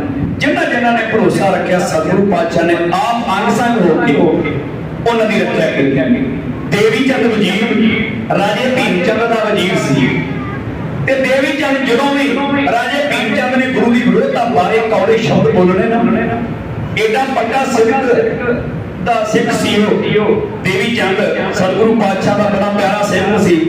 ਦੇਵੀ ਚੰਦ ਨੇ ਕਿਹਾ ਰਾਜਾ ਉਹ ਗੁਰੂ ਨਾਲ ਵੈਰ ਹੈ, ਉਹਦਾ ਕਿਸੇ ਨਾਲ ਵੈਰ ਨਹੀਂ ਤੇ ਤੇਰੇ ਮਨ ਵਿੱਚ ਜਿਹੜੀ ਕਪਟੀ ਬੋਲਣਾ ਇਹ ਨਹੀਂ ਬੋਲਣੀ ਚਾਹੀਦੀ। ਕਹਿੰਦੇ ਕਿ ਭੀਮ ਚੰਦ ਰਾਜਾ ਇੰਨਾ ਗੁੱਸੇ ਵਿੱਚ ਆ ਗਿਆ, ਉਹਨੇ ਆਖਿਆ ਮੇਰੀ ਇਸ ਵਜ਼ੀਰ ਨੂੰ ਇਸ ਨੂੰ ਗੱਦੀ ਦੇ ਉੱਤੇ ਅਹੁਦੇ ਤੋਂ ਲਾ ਕੇ ਇਹਨੂੰ ਕਹਿ ਦੇ ਪਾਓ ਜਿੱਦਾਂ ਜਿਹੜੇ ਗੁਰੂ ਦੀ ਸਿਫਤ ਕਰਨੋਂ ਨਹੀਂ ਹਟਦਾ ਉਹਨਾਂ ਜਿਹੜੇ ਨੂੰ ਕੈਦ ਵਿੱਚ ਰੱਖਣਾ ਹੈ। ਦੇਵੀ ਚੰਦ ਵਜ਼ੀਰ ਨੂੰ ਕੈਦ ਵਿੱਚ ਪਾਇਆ ਗਿਆ। ਬੜੀ ਤਰ੍ਹਾਂ ਦੇ ਉਹਨੂੰ ਤਸੀਹੇ ਦੇ ਕੇ ਮਨਾਉਣ ਦਾ ਯਤਨ ਕੀਤਾ ਗਿਆ, ਪਰ ਉਹਨੇ ਆਖਿਆ ਨਹੀਂ ਰਾਜਾ ਜਿਹੜੀ ਗੱਲ ਤੈਨੂੰ ਪਹਿਲਾਂ ਕਹੀ ਹੈ ਗੁਰੂ ਜਿਹੜਾ ਉਹ ਨਰਵੈਰ ਹੈ, ਤੂੰ ਜਾਣ ਬੁੱਝ ਕੇ ਆਪਣਾ ਵੈਰ ਸੇੜਦਾ ਜੇ ਕਿਤੇ ਉਹਦੇ ਚਰਨਾਂ ਤੇ ਜਾ ਕੇ ਉਹ ਕਦੇ ਕੁਝ ਮੰਗੇਗਾ ਉਹ ਬਾਦਸ਼ਾਹ ਇਸ ਤਰ੍ਹਾਂ ਦਾ ਹੈ ਉਹਦੇ ਮਨ ਵਿੱਚ ਕੋਈ ਵੈਰ ਨਹੀਂ, ਨਾ ਕਿਸੇ ਨਾਲ ਵੈਰ ਕਰਦਾ ਹੈ, ਤੈਨੂੰ ਸਾਰੇ ਤੇਰੇ ਗੁਨਾਹ ਬਖਸ਼ ਜਾਣਗੇ। ਅਖੀਰ ਦੇਵੀ ਚੰਦ ਵਜ਼ੀਰ ਨੂੰ ਹੁਕਮ ਹੋਇਆ ਕਿ ਰਣਹਾਂ ਦੀਆਂ ਪਹਾੜੀਆਂ ਉੱਤੇ ਖੜ ਕੇ ਇਹਦੀਆਂ ਅੱਖਾਂ ਵਿੱਚ ਤੱਤੇ ਕਰਕੇ ਗਿੱਲ ਠੋਕੋ, ਇਹਨੂੰ ਸੰਸਾਰ ਦੇ ਉੱਤੋਂ ਸਦਾ ਵਾਸਤੇ ਸਜ਼ਾ ਦਾਇਕ ਤੇ ਵਿਦਿਆ ਕਰ। ਜਦੋਂ ਦੇਵੀ ਚੰਦ ਦੇ ਨਾਲ ਦੇ ਸਾਥੀ ਦੇਵੀ ਚੰਦ ਵਜ਼ੀਰ ਨੂੰ ਪਹਾੜੀ ਦੇ ਉੱਤੇ ਲੈ ਗਏ, ਲਾਲ ਕਰਕੇ ਗਿੱਲ ਅੱਗ ਵਿੱਚ ਜਦੋਂ ਠੋਕਣ ਲੱਗੇ ਕਹਿੰਦੇ ਦੇਵੀ ਚੰਦਾ ਉਹ ਤੂੰ ਸਾਡਾ ਵਜ਼ੀਰ ਸੀ, ਸਾਡਾ ਨਾਲ ਦਾ ਸਾਥੀ ਹੈ, ਤੇਰੇ ਨਾਲ ਸਾਡਾ ਪਿਆਰ ਬੜਾ ਕਰ ਕਰੀਏ ਕੀ, ਅਸੀਂ ਵੀ ਹੁਕਮ ਦੇ ਬੰਦੇ ਆ, ਤੇਰੀ ਕੋਈ ਆਖਰੀ ਕੀ ਇੱਛਾ ਹੈ ਤਾਂ ਦੱਸ ਦੇ। ਉਹਨੇ ਕਿਹਾ ਤੁਸੀਂ ਆਪਣੇ ਮਾਲਕ ਦਾ ਹੁਕਮ ਵਜਾਓ ਤੇ ਮੈਂ ਆਪਣੇ ਮਾਲਕ ਦਾ ਵਜਾਵਾਂ, ਪਰ ਇੱਕ ਗੱਲ ਹੈ ਮੈਨੂੰ ਆਪਣੇ ਗੁਰੂ ਦੇ ਚਰਨਾਂ ਵਿੱਚ ਇੱਕ ਵਾਰੀ ਅਰਦਾਸ ਬੇਨਤੀ ਕਰ ਦਿੰਦਾ। ਸਤਿਗੁਰੂ ਪਾਤਸ਼ਾਹ ਦੇ ਚਰਨਾਂ ਦਾ ਧਿਆਨ ਕਰਿਆ ਦੇਵੀ ਚੰਦ ਨੇ। ਸਤਿਗੁਰੂ ਪਾਤਸ਼ਾਹ ਨੇ ਦੇਵੀ ਚੰਦ ਦੀ ਰੱਖਿਆ ਕੀਤੀ ਤੇ ਦੇਵੀ ਚੰਦ ਦੀਆਂ ਅੱਖਾਂ ਵਿੱਚ ਜਦੋਂ ਕਿੱਲ ਠੋਕ ਕੇ ਪਹਾੜੀ ਪਰ ਥਾਂ ਸੁੱਟਿਆ, ਦੇਵੀ ਚੰਦ ਦਰਖਤਾਂ ਨਾਲ ਝਾੜੀਆਂ ਨਾਲ ਵੱਜਦਾ ਜਦੋਂ ਪੱਧਰੇ ਥਾਂ ਆਇਆ, ਕੀ ਵੇਖਿਆ ਦੇਵੀ ਚੰਦ ਨੇ ਆਪਣੀਆਂ ਅੱਖਾਂ ਉੱਤੇ ਹੱਥ ਫੇਰੇ ਨੇ ਤੇ ਦੇਵੀ ਚੰਦ ਦੇ ਨੇਤਰ ਦੋਵੇਂ ਨੌ ਬਰਨਾਉ। ਦੇਵੀ ਚੰਦ ਦੀਆਂ ਅੱਖਾਂ ਵਿੱਚ ਕਿੱਲ ਗਾਇਬ। ਸਤਿਗੁਰੂ ਪਾਤਸ਼ਾਹ ਦੇ ਉਸ ਪਿਆਰੇ ਸੇਵਕ ਨੇ ਆਖਿਆ ਵਾਹ ਕਲਗੀਧਰ ਪਾਤਸ਼ਾਹ, ਸੁਣਿਆ ਨਹੀਂ ਸੀ ਕਿ ਤੂੰ ਆਪਣੇ ਸੇਵਕਾਂ ਦੀ ਪੈਜ ਰੱਖਣਾ ਪਦ ਅੱਜ ਅਜਮਾ ਵੀ ਲਿਆ। ਪਾਤਸ਼ਾਹ ਵਾਕਿਆ ਤੁਸੀਂ ਪੈਜ ਰੱਖ ਲਈ ਹੈ। ਫਿਰ ਦੇਵੀ ਚੰਦ ਨੂੰ ਸਭ ਕੁਝ ਭੁੱਲ ਗਿਆ, ਇੱਥੋਂ ਨੱਠਾ ਤੇ ਸਿੱਧਾ ਅਨੰਦਪੁਰ ਸਾਹਿਬ ਦੀ ਧਰਤੀ ਤੇ ਆਇਆ। ਸਤਿਗੁਰੂ ਪਾਤਸ਼ਾਹ ਕਲਗੀਧਰ ਪਾਤਸ਼ਾਹ ਦੀਵਾਨ ਸਜਾਇਆ ਹੋਇਆ ਸੀ, ਬੈਠੇ ਹੋਏ ਸੀ। ਜਦੋਂ ਆ ਗਿਆ ਸਤਿਗੁਰੂ ਪਾਤਸ਼ਾਹ ਦੇ ਚਰਨਾਂ ਵਿੱਚ ਨਮਸਕਾਰ ਕੀਤੀ, ਜਦੋਂ ਨੇਤਰ ਖੁੱਲੇ ਵੇਖਿਆ ਕਿ ਸਤਿਗੁਰੂ ਪਾਤਸ਼ਾਹ ਦੇ ਚਰਨਾਂ ਉੱਤੇ ਪੱਟੀਆਂ ਹੋਈਆਂ ਨੇ। ਪੁੱਛਦਾ ਦੇਵੀ ਚੰਦ ਨੇ ਕਿਹਾ ਸਤਿਗੁਰੂ ਪਾਤਸ਼ਾਹ ਆ ਤੁਹਾਡੇ ਚਰਨਾਂ ਉੱਤੇ ਕੀ ਹੋਇਆ? ਪਾਤਸ਼ਾਹ ਕਹਿੰਦੇ ਦੇਵੀ ਚੰਦਾ ਕੱਢ ਕੇ ਡੋਲ ਸਰਾਣੇ ਵੱਲੋਂ ਕਿੱਲ ਮੇਰੇ ਹੱਥ ਕਰ ਤੈਨੂੰ ਪ੍ਰਸ਼ਾਦ ਦਈ। ਜੋ ਦੇਵੀ ਚੰਦ ਨੇ ਹੱਥ ਕੀਤਾ ਦੁੱਖ ਕੀਤਾ, ਸਤਿਗੁਰੂ ਪਾਤਸ਼ਾਹ ਨੇ ਦੋਵੇਂ ਕਿੱਲ ਦੇਵੀ ਚੰਦ ਦੇ ਹੱਥਾਂ ਉੱਤੇ ਰੱਖੇ ਤੇ ਦੇਵੀ ਚੰਦ ਕਹਿੰਦਾ ਸਤਿਗੁਰੂ ਪਾਤਸ਼ਾਹ ਇਹ ਕਿਉਂ ਕੀਤਾ? ਤੁਹਾਨੂੰ ਇਸ ਤਰ੍ਹਾਂ ਨਹੀਂ ਸੀ ਕਰਨਾ ਚਾਹੀਦਾ, ਮੇਰੀ ਖਾਤਰ ਤੁਸੀਂ ਇਹ ਕਸ਼ਟ ਮੇਰਾ ਆਪਣੇ ਚਰਨਾਂ ਤੇ ਲਿਆਂਦਾ। ਸਤਿਗੁਰੂ ਪਾਤਸ਼ਾਹ ਕਹਿੰਦੇ ਜਿਹੜੇ ਸਿੱਖ ਜਿਹੜਾ ਗੁਰਸਿੱਖ ਸਾਡਾ ਚਰਨਾਂ ਦਾ ਧਿਆਨ ਰੱਖਦਾ, ਜਿਹੜਾ ਸਾਡੇ ਉੱਤੇ ਰੂਪ ਰੱਖਦਾ, ਪਾਤਸ਼ਾਹ ਕਹਿੰਦੇ ਤੇ ਇਹਦਾ ਬੇੜੀ ਪਾਰ ਕਰਦੇ। ਦੇਵੀ ਚੰਦਾ ਤੇਰੀ ਜਾਨ ਵਾਸਤੇ ਦੱਸ ਦਈਏ ਉਹ ਤੂੰ ਸਾਡਾ ਅੰਤਮ ਸਮੇਂ ਉੱਤੇ ਸਾਡੇ ਚਰਨਾਂ ਵਿੱਚ ਧਿਆਨ ਟਿਕਾ ਲਿਆ ਸੀ, ਅਸੀਂ ਕਿਲ ਆਪਣੇ ਚਰਨਾਂ ਵਿੱਚ ਟਿਕਾ ਲਿਆ। ਤੇ ਦੇਵੀ ਕਹਿੰਦਾ ਯਾਦ ਰੱਖ ਜੇ ਕਿਤੇ ਤੇਰਾ ਅਰਦਾਸ ਕਰਦੇ ਦਾ ਸਾਡੇ ਨੇਤਰਾਂ ਨਾਲ ਨੇਤਰ ਮਿਲ ਕੇ ਤੂੰ ਅਰਦਾਸ ਕਰਦੇ ਨਾ ਤੇ ਇਹੀ ਕਿਲ ਪਾਤਸ਼ਾਹ ਕਹਿੰਦੇ ਹੋ ਸਕਦਾ ਅਸੀਂ ਆਪਣੀ ਅੱਖਾਂ ਵਿੱਚ ਟਿਕਾ ਲੈਂਦੇ ਟਿਕਾ ਲੈਂਦੇ। ਅੱਜ ਕਾ ਸਤਨਾਮ ਸ੍ਰੀ ਵਾਹਿਗੁਰੂ। ਹੈ ਕੋਈ ਦੁਨੀਆ ਦੇ ਐਸਾ ਗੁਰੂ ਜਿਹੜਾ ਆਪਣੇ ਸੇਵਕ ਦੀ ਪੈਜ ਰੱਖਣ ਵਾਸਤੇ ਆਪਣੇ ਸਰੀਰ ਨੂੰ ਕਸ਼ਟ ਦੇਵੇ? ਸਤਿਗੁਰੂ ਪਾਤਸ਼ਾਹ ਨੇ ਸਾਨੂੰ 27 ਜੀ ਆਪਣੇ ਪਰਿਵਾਰ ਦੇ ਬਾਹਰ ਕੇ ਆਪਾਂ ਨੂੰ ਆ ਸਿੱਖੀ ਸਰਦਾਰੀ ਜਿਹੜੀ ਨੇ ਦਿੱਤੀ ਹੋਈ, ਜਿਹੜੀ ਵੱਖਰੀ ਪਛਾਣ ਹੈ, ਸਾਨੂੰ ਇਹ ਤੋਂ ਦੂਰ ਨਹੀਂ ਹੋਣਾ ਚਾਹੀਦਾ। ਭੈਣਾਂ ਨੂੰ ਮੈਂ ਫਿਰ ਦੁਬਾਰਾ ਬੇਨਤੀ ਕਰਨਾ ਕਿਉਂਕਿ ਸਮਾਂ ਇਹਨਾਂ ਨੇ ਆਪਾਂ ਸਮਾਪਤੀ ਵੀ ਕਰਨੀ ਹੈ ਕਿ ਭੈਣੋਂ ਆਪਣੇ ਬੱਚਿਆਂ ਨੂੰ ਸਾਂਭ ਕੇ ਰੱਖੋ ਤਾਂ ਇਹ ਸਿੱਖੀ ਨਾਲ ਜੁੜਨਗੇ ਜੇ ਤੁਸੀਂ ਆਪ ਜੁੜੇ ਹੋਏ ਤੇ, ਕਿਉਂਕਿ ਮਾਈ ਬਾਪ ਕੋਲ ਦੇਖ ਕੇ ਬੱਚੇ ਕੋਲ ਤਾਂ ਕੁਝ ਸਿੱਖਦੇ ਨੇ। ਜੇ ਪਿਤਾ ਸ਼ਰਾਬ ਪੀਂਦਾ ਹੋਵੇਗਾ ਨਾ ਤੇ ਬੱਚਾ ਵੀ ਠੇਕਿਆਂ ਨੂੰ ਤੁਰ ਪਏਗਾ। ਕਈ ਬਾਪ ਮੈਂ ਵੇਖੇ ਨੇ ਆਪਣੇ ਬੱਚਿਆਂ ਨੂੰ ਆਪ ਠੇਕੇ ਤੇ ਸ਼ਰਾਬ ਜਾਂ ਕਿਸੇ ਕੋਲ ਜਾ ਉਹਦਾ ਫੜ ਲੈ। ਜਿਹੜੇ ਘਰਾਂ ਦਾ ਇਹ ਹਾਲ ਹੈ ਉਹ ਬੱਚੇ ਸਿੱਖੀ ਨਾਲ ਨਹੀਂ ਜੁੜਨਗੇ ਤੇ ਫਿਰ ਠੇਕਿਆਂ ਨਾਲ ਜੁੜਨਗੇ। ਇਹਨਾਂ ਗੱਲਾਂ ਦਾ ਸਾਨੂੰ ਧਿਆਨ ਰੱਖਣਾ ਪਵੇਗਾ। ਇਹ ਕਿਸੇ ਦੇ ਦੱਸਣ ਦੀ ਲੋੜ ਨਹੀਂ। ਕਈ ਵਾਰ ਅਸੀਂ ਇਹ ਸੋਚ ਲੈਂਦੇ ਹਾਂ ਕਿ ਸਿੱਖੀ ਦਾ ਪ੍ਰਚਾਰ ਨਹੀਂ ਹੈਗਾ। ਕਈ ਵਾਰ ਪੈਲਸਾਂ ਵਿੱਚ ਕਿਤੇ ਬੈਠੇ ਹੋਈਏ ਨਾ ਕਿਤੇ ਵਿਆਹ ਸ਼ਾਦੀ ਤੇ, ਮੈਂ ਆਹ ਵੇਖਿਆ ਉੱਥੇ ਕਈ ਸਿਆਣੇ ਬਜ਼ੁਰਗ ਟੇਬਲ ਲਾਇਆ ਹੁੰਦਾ ਤੇ 7-8 ਬਜ਼ੁਰਗ ਬਹਿ ਕੇ ਲਾਗੇ ਤੇ ਲਗਾ ਰੱਖ ਕੇ ਬਸ ਸ਼ਰਾਬ ਦੀ ਬੋਤਲ ਨਾਲ ਇੱਕ ਠੰਡਾ ਕੋਲਡ ਡਰਿੰਕ ਖਾ ਕੇ ਕੋਕਾ ਕੋਲਾ ਦੀ ਤੇ ਇਹ ਗੱਲ ਮੈਂ ਕਹਿੰਦੇ ਆਪਣੇ ਕੰਨਾਂ ਨਾਲ ਸੁਣਿਆ ਅਸਲ 'ਚ ਸਿੱਖੀ ਦਾ ਪ੍ਰਚਾਰ ਨਹੀਂ ਹੈਗਾ। ਮੈਂ ਕਦੋਂ ਨੂੰ ਜਵਾਬ ਦਿੱਤਾ, ਮੈਂ ਕਿਹਾ ਜਿਹੜਾ ਤੁਸੀਂ ਕੰਮ ਕਰਦੇ ਹੋ ਉਹਦਾ ਤੁਹਾਡੇ ਕੋਲ ਕਿਸੇ ਨੇ ਪ੍ਰਚਾਰ ਕੀਤਾ? ਤੁਹਾਨੂੰ ਇਹ ਪਤਾ ਹੈ ਅਸੀਂ ਰਾਤ ਦੀ ਰੋਟੀ ਖਾਣੀ ਹੈ, ਇਹ ਪਤਾ ਹੈ ਕਿ ਵੈਸ਼ਨੂ ਵਾਲੇ ਵਿਆਹ ਦੇ ਉੱਤੇ ਅਸੀਂ ਨਹੀਂ ਜਾਣਾ ਜਿੱਥੇ ਪੈਗ ਸ਼ੈਗ ਚੱਲਦਾ ਹੈ, ਅਸੀਂ ਸ਼ਰਾਬ ਪੀਣ ਵਾਸਤੇ ਪੈਲਸ 'ਚ ਜਾਣਾ ਹੈ। ਇਹ ਕਿਹੜਾ ਤੁਹਾਨੂੰ ਕਿਸੇ ਨੇ ਪ੍ਰਚਾਰ ਕੀਤਾ? ਜੇ ਸਾਨੂੰ ਇਹਨਾਂ ਗੱਲਾਂ ਦਾ ਚੇਤਾ ਹੈ, ਸਾਨੂੰ ਇਹ ਵੀ ਚੇਤਾ ਹੋਣਾ ਚਾਹੀਦਾ ਸਾਡੇ ਗੁਰੂ ਨੇ ਸਾਨੂੰ ਕੀ ਆਖਿਆ ਹੈ। ਸਾਨੂੰ ਪਾਤਸ਼ਾਹ ਨੇ ਇਹ ਆਖਿਆ ਕਿ ਨਿਤਨੇਮ ਕਰਿਆ ਕਰੋ, ਗੁਰਬਾਣੀ ਨਾਲ ਜੁੜੋ, ਸਿੱਖੀ ਨਾਲ ਜੁੜੋ। ਇਹਨਾਂ ਗੱਲਾਂ ਦਾ ਧਿਆਨ ਰੱਖਿਓ। ਇਹ ਆਪ ਆਪਾਂ ਨੂੰ ਘਰ ਦੇ ਵਿੱਚ ਆਪਣੇ ਘਰਾਂ ਦੇ ਵਿੱਚ ਆਪ ਹੀ ਪ੍ਰਚਾਰ ਕਰਨਾ ਪਵੇਗਾ। ਢੋਰੇ ਵਾਲਿਆਂ ਨੇ ਹੋਕੇ ਵਾਲਿਆਂ ਨੇ ਹੋਕਾ ਦੇ ਕੇ ਅੱਗੇ ਲੱਗ ਜਾਣਾ ਹੈ, ਉਹਦੇ ਉੱਤੇ ਪਹਿਰਾ ਦੇਣਾ ਸਾਡਾ ਫਰਜ਼ ਬਣਦਾ ਹੈ। ਇੰਨੀਆਂ ਬੇਨਤੀ ਕਰਦੇ ਹੋਏ ਖਿਮਾ ਦੇ ਚਾਚੇ ਨੇ ਬਹੁਤ ਸਾਰੀਆਂ ਗੱਲਾਂ ਹੋ ਗਈਆਂ ਲੱਗੀਆਂ। ਸਤਿਗੁਰੂ ਸੰਗਤ ਵੱਲੋਂ ਬਹੁਤ ਸਾਰੀ ਇਤਿਹਾਸ ਵੇਖ ਮਾਇਆ ਹਾਜ਼ਰ ਹੈ। ਕਦਰਦਾਨੀ ਦਾ ਧੰਨਵਾਦ ਕਰਦੇ ਹਾਂ। ਸਾਰੀ ਸੰਗਤ ਨੇ ਬਹੁਤ ਮਾਣ ਕੀਤਾ। ਸਤਿਗੁਰੂ ਪਾਤਸ਼ਾਹ ਇਸੇ ਤਰ੍ਹਾਂ ਤੁਹਾਨੂੰ ਗੁਰਸਿੱਖੀ ਜੀਵਨ ਬਖਸ਼ਿਸ਼ ਕਰਨ, ਆਪਣੇ ਚਰਨਾਂ ਨਾਲ ਜੋੜੀ ਰੱਖਣ। ਬਲਾਓ ਫਤਿਹ ਆਖੋ ਜੀ। ਵਾਹਿਗੁਰੂ ਜੀ ਕਾ ਖਾਲਸਾ, ਵਾਹਿਗੁਰੂ ਜੀ ਕੀ ਫਤਿਹ।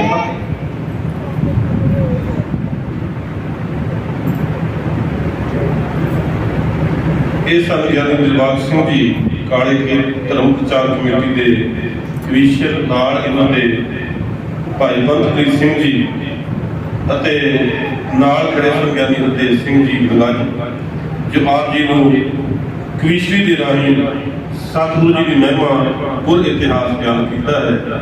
ਹੁਣ ਜੋ ਬੱਚਿਆਂ ਨੇ ਮਿਹਨਤ ਕੀਤੀ, ਕਿਉਂਕਿ ਪਹਿਲੇ ਦਿਨ ਇਹਨਾਂ ਨੂੰ ਇਹ ਦੱਸਿਆ ਗਿਆ ਸੀ ਕਿ ਜਿਹੜੇ ਬੱਚੇ ਮਿਹਨਤ ਕਰਨਗੇ, ਭਾਵੇਂ ਕਲਾਸ ਦੇ ਸਾਰੇ ਬਰਾਬਰ ਬੈਠਦੇ ਨੇ, ਬਰਾਬਰ ਸਮਾਂ ਲਾਉਂਦੇ ਨੇ, ਪਰ ਜਿਹੜੇ ਧਿਆਨ ਨਾਲ ਵਿਚਾਰ ਸੁਣਦੇ ਨੇ ਤੇ ਮਿਹਨਤ ਕਰਦੇ ਨੇ, ਅਭਿਆਸ ਕਰਦੇ ਨੇ, ਉਹ ਜ਼ਰੂਰ ਫਸਟ ਸੈਕਿੰਡ ਥਰਡ ਆ ਜਾਂਦੇ ਨੇ। ਉਹਨਾਂ ਦੇ ਨੰਬਰ ਵੱਧ ਜਾਂਦੇ ਨੇ। ਉਹਨਾਂ ਨੂੰ ਫਿਰ ਚੰਗੀਆਂ ਪ੍ਰਾਪਤੀਆਂ, ਚੰਗੀਆਂ ਯਾਦਗਾਰੀ ਚੰਗੀਆਂ ਸ਼ੀਲਡਾਂ ਦੇ ਕੇ ਸਨਮਾਨਿਤ ਕੀਤਾ ਜਾਂਦਾ ਹੈ। ਸੋ ਹੁਣ ਰਿਜ਼ਲਟ ਬੱਚਿਆਂ ਨੂੰ ਦੱਸਿਆ ਜਾਵੇਗਾ। ਮੈਂ ਬੇਨਤੀ ਕਰਾਂਗਾ ਸਰਦਾਰ ਅਮਰਜੀਤ ਸਿੰਘ ਜੀ ਮਾਨ, ਸਰਦਾਰ ਗੁਰਚਰਨ ਸਿੰਘ ਜੀ ਅਤੇ ਸਰਦਾਰ ਮਲੂਕ ਸਿੰਘ ਜੀ, ਜੋ ਇਸ ਪਾਵਨ ਅਸਥਾਨ ਗੁਰਦੁਆਰਾ ਪ੍ਰਬੰਧਕ ਕਮੇਟੀ ਦੇ ਮੈਂਬਰ ਅਹੁਦੇਦਾਰ ਨੇ, ਉਹ ਆਣ ਕੇ ਬੱਚਿਆਂ ਨੂੰ ਸਨਮਾਨਿਤ ਕਰਨ ਤੇ ਬੱਚਿਆਂ ਜਿਨ੍ਹਾਂ ਦਾ ਨਾਮ ਬੋਲਿਆ ਜਾਵੇਗਾ ਉਹ ਬੱਚਾ ਸਟੇਜ ਤੇ ਆ ਕੇ ਆਪਣਾ ਇਨਾਮ ਲਵੇ। ਸਭ ਤੋਂ ਪਹਿਲਾਂ ਜਿਹੜੇ ਬੱਚੇ ਦੋਹਾਂ ਗਰੁੱਪਾਂ ਵਿੱਚੋਂ, ਕਿਉਂਕਿ ਇੱਕ ਸੀਨੀਅਰ ਗਰੁੱਪ ਜਿਹੜਾ 6th ਕਲਾਸ ਤੋਂ 6ਵੀਂ ਕਲਾਸ ਤੋਂ ਉੱਪਰ ਦਾ ਸੀ, ਤੇ ਦੂਸਰਾ ਗਰੁੱਪ ਜਿਹੜਾ ਜੂਨੀਅਰ ਗਰੁੱਪ ਹੈ 5ਵੀਂ ਕਲਾਸ ਤੱਕ ਦੇ ਬੱਚਿਆਂ ਦਾ, ਦੋਵਾਂ ਦਾ ਅਲੱਗ-ਅਲੱਗ ਰਿਜ਼ਲਟ ਬਣਿਆ। ਦੋਹਾਂ ਗਰੁੱਪਾਂ ਵਿੱਚੋਂ 3-3 ਪੋਜੀਸ਼ਨਾਂ ਜਿਹੜੀਆਂ ਉਹ ਫਸਟ, ਸੈਕਿੰਡ ਤੇ ਥਰਡ ਕੱਢੀਆਂ। ਸੋ ਸਭ ਤੋਂ ਪਹਿਲਾਂ ਇਹ ਪੋਜੀਸ਼ਨ ਪ੍ਰਾਪਤ ਕਰਨ ਵਾਲੇ ਟੌਪ ਬੱਚਿਆਂ ਨੂੰ ਸਨਮਾਨਿਤ ਕੀਤਾ ਜਾਵੇਗਾ।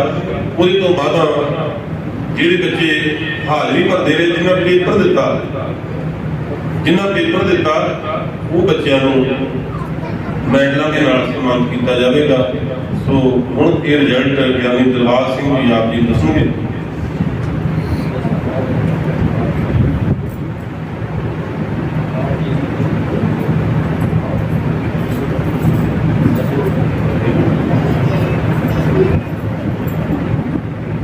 ਵਾਹਿਗੁਰੂ ਜੀ ਕਾ ਖਾਲਸਾ, ਵਾਹਿਗੁਰੂ ਜੀ ਕੀ ਫਤਿਹ।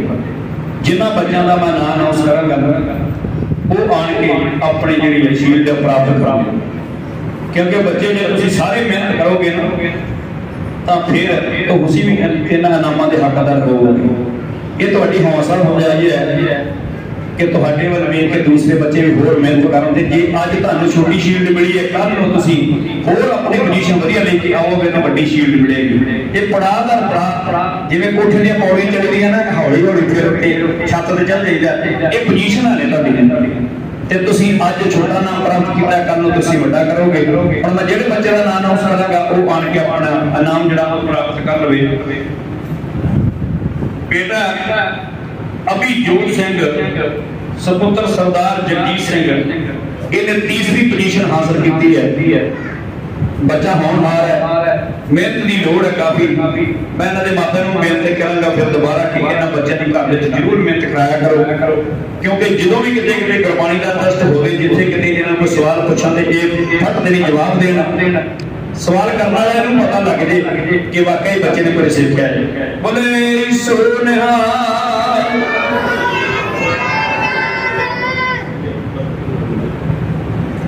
ਇਸ ਬੱਚੇ ਨੇ 47 ਨੰਬਰ ਪ੍ਰਾਪਤ ਕੀਤੇ ਨੇ 50 ਨੰਬਰਾਂ ਵਿੱਚੋਂ। 3 ਨੰਬਰ ਦਾ ਫਰਕ ਹੈ, ਕੋਈ ਬਹੁਤਾ ਲੰਮਾ ਫਰਕ ਨਹੀਂ ਗਾ। 3 ਨੰਬਰ ਜਿਹੜੇ ਆ ਉਹ ਥੋੜੀ ਜਿਹੀ ਮਿਹਨਤ ਕਿਤੇ ਝਟਕਾ ਹੋਰ ਮਾਰਦਾ ਤੇ ਪ੍ਰਾਪਤ ਕਰ ਸਕਦਾ ਹੈ।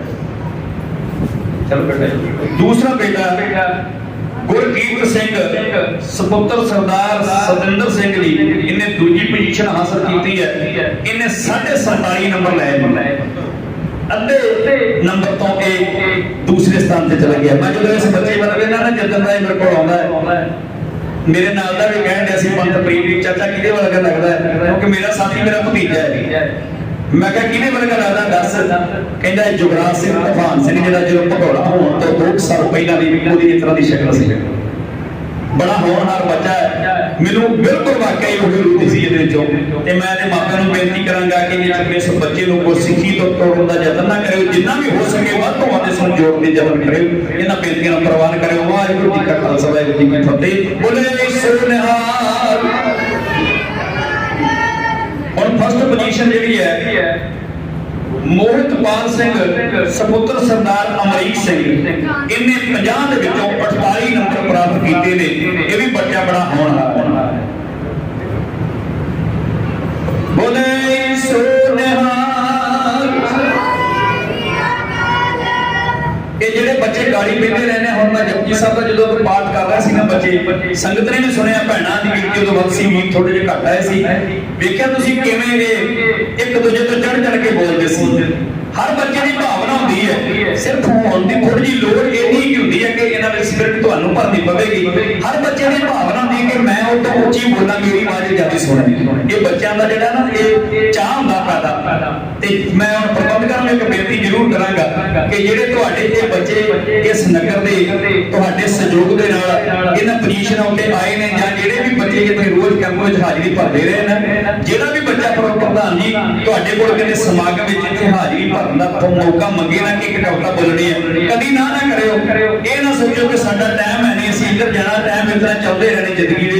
ਇਹਨਾਂ ਬੱਚਿਆਂ ਨੂੰ ਤੁਸੀਂ ਉੱਚਾ ਚੁੱਕਣਾ ਹੈ। ਜਦੋਂ ਸਿਆਣਿਆਂ ਦੀ ਕਹਾਵਤ ਹੈ ਵੀ ਘਰੋਂ ਜਾਈਏ ਖਾ ਕੇ ਅੱਗੋਂ ਮਿਲਣ ਪਕਾ ਕੇ, ਜੇ ਤੁਸੀਂ ਇੱਥੋਂ ਇਹਨਾਂ ਨੂੰ ਹੌਸਲਾ ਦਿਓਗੇ ਤਾਂ ਫਿਰ ਹੀ ਅਗਲੀਆਂ ਸਟੇਜਾਂ ਤੇ ਜਾ ਕੇ ਬੋਲਣਗੇ। ਤੇ ਜਦੋਂ ਅਸੀਂ ਇੱਥੇ ਝਾੜ ਕੇ ਪਾ ਦਿੱਤਾ, ਕਈ ਮੈਂ ਪ੍ਰਬੰਧਕ ਵੇਖੇ ਆ, ਗੁੱਸਾ ਨਹੀਂ ਕਰਨਾ ਨਾ, ਗੱਲਾਂ ਦਾ ਜਿਹੜੀਆਂ ਸੱਚੀਆਂ ਗੱਲਾਂ ਮੈਂ ਸਟੇਜ ਤੇ ਕਹਿ ਜਾਂਦਾ ਹੁੰਦਾ, ਕਿਉਂਕਿ ਸੱਚ ਕੌੜਾ ਹੁੰਦਾ ਹੈ। ਕਈ ਮੈਂ ਪ੍ਰਬੰਧਕ ਵੇਖੇ ਵਰਗਾ ਤੂੰ ਕਿਸੇ ਨੂੰ ਨਾ ਪਿੱਛੇ ਜਾ, ਜਦੋਂ ਬੱਚੇ ਨੂੰ ਆਹ ਗੱਲ ਕਹਿ ਦਿੱਤੀ ਤੇ ਬੱਚੇ ਦਾ ਦਿਲ ਟੁੱਟ ਜਾਂਦਾ ਹੈ। ਇਸ ਕਰਕੇ ਸਾਨੂੰ ਇਹਨਾਂ ਤੀਰਥਾਂ ਤੋਂ ਉੱਚੀਆਂ ਉੱਠ ਕੇ ਇਹ ਨਹੀਂ ਸੋਚਣਾ ਕਿ ਸਾਡਾ ਇਸਾਂ ਪਰਿਵਾਰਾਂ ਨਾਲ ਸਾਡਾ ਬੋਲਚਾਲ ਬਹੁਤਾ ਨਹੀਂ, ਇਹ ਬੱਚਾ ਕਿੱਧਰ ਆ ਗਿਆ, ਨਹੀਂ ਟਾਈਮ ਦੇਣਾ। ਆਪਾਂ ਗੁਰੂ ਘਰਾਂ ਕੇ ਅਸੀਂ ਗੱਲਾਂ ਨਹੀਂ ਕਰਨੀਆਂ।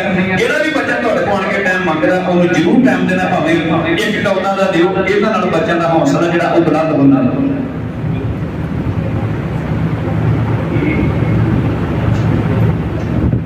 ਸੀਨੀਅਰ ਗਰੁੱਪ ਜਿਹੜਾ ਹੈ ਉਹਦੇ ਵਿੱਚ ਤੀਸਰਾ ਸਥਾਨ ਪ੍ਰਾਪਤ ਕੀਤਾ ਹੈ ਅਨਿਲਦੀਪ ਸਿੰਘ ਸੁਪੁੱਤਰ ਸਰਦਾਰ ਅਮਨਦੀਪ ਸਿੰਘ ਨੇ। 9ਵੀਂ ਕਲਾਸ ਵਿੱਚ ਪੜ੍ਹਦਾ ਹੈ ਤੇ ਇਹਨੇ ਤੀਜਾ ਸਥਾਨ ਪ੍ਰਾਪਤ ਕੀਤਾ ਹੈ। 75 ਵਿੱਚੋਂ 50 ਨੰਬਰ ਲਏ। ਬੋਲੇ ਸੋ ਨਿਹਾਲ। ਇਹ ਵੀ ਬੱਚਾ ਬੜਾ ਹੋਣਹਾਰ ਹੈ। ਇਹਨੂੰ ਮੈਂ ਬੇਨਤੀ ਕਰਾਂਗਾ ਕਿ ਐਵੇਂ ਕਿਸੇ ਸੱਜਣਾ ਮਿੱਤਰਾਂ ਦੇ ਮਗਰ ਲਾ ਕੇ ਨਾਈ ਦੀ ਦੁਕਾਨ ਤੇ ਦਾੜੀ ਪੱਤਰੀ ਕਰਾਉਣ ਨਹੀਂ ਜਾਣਾ।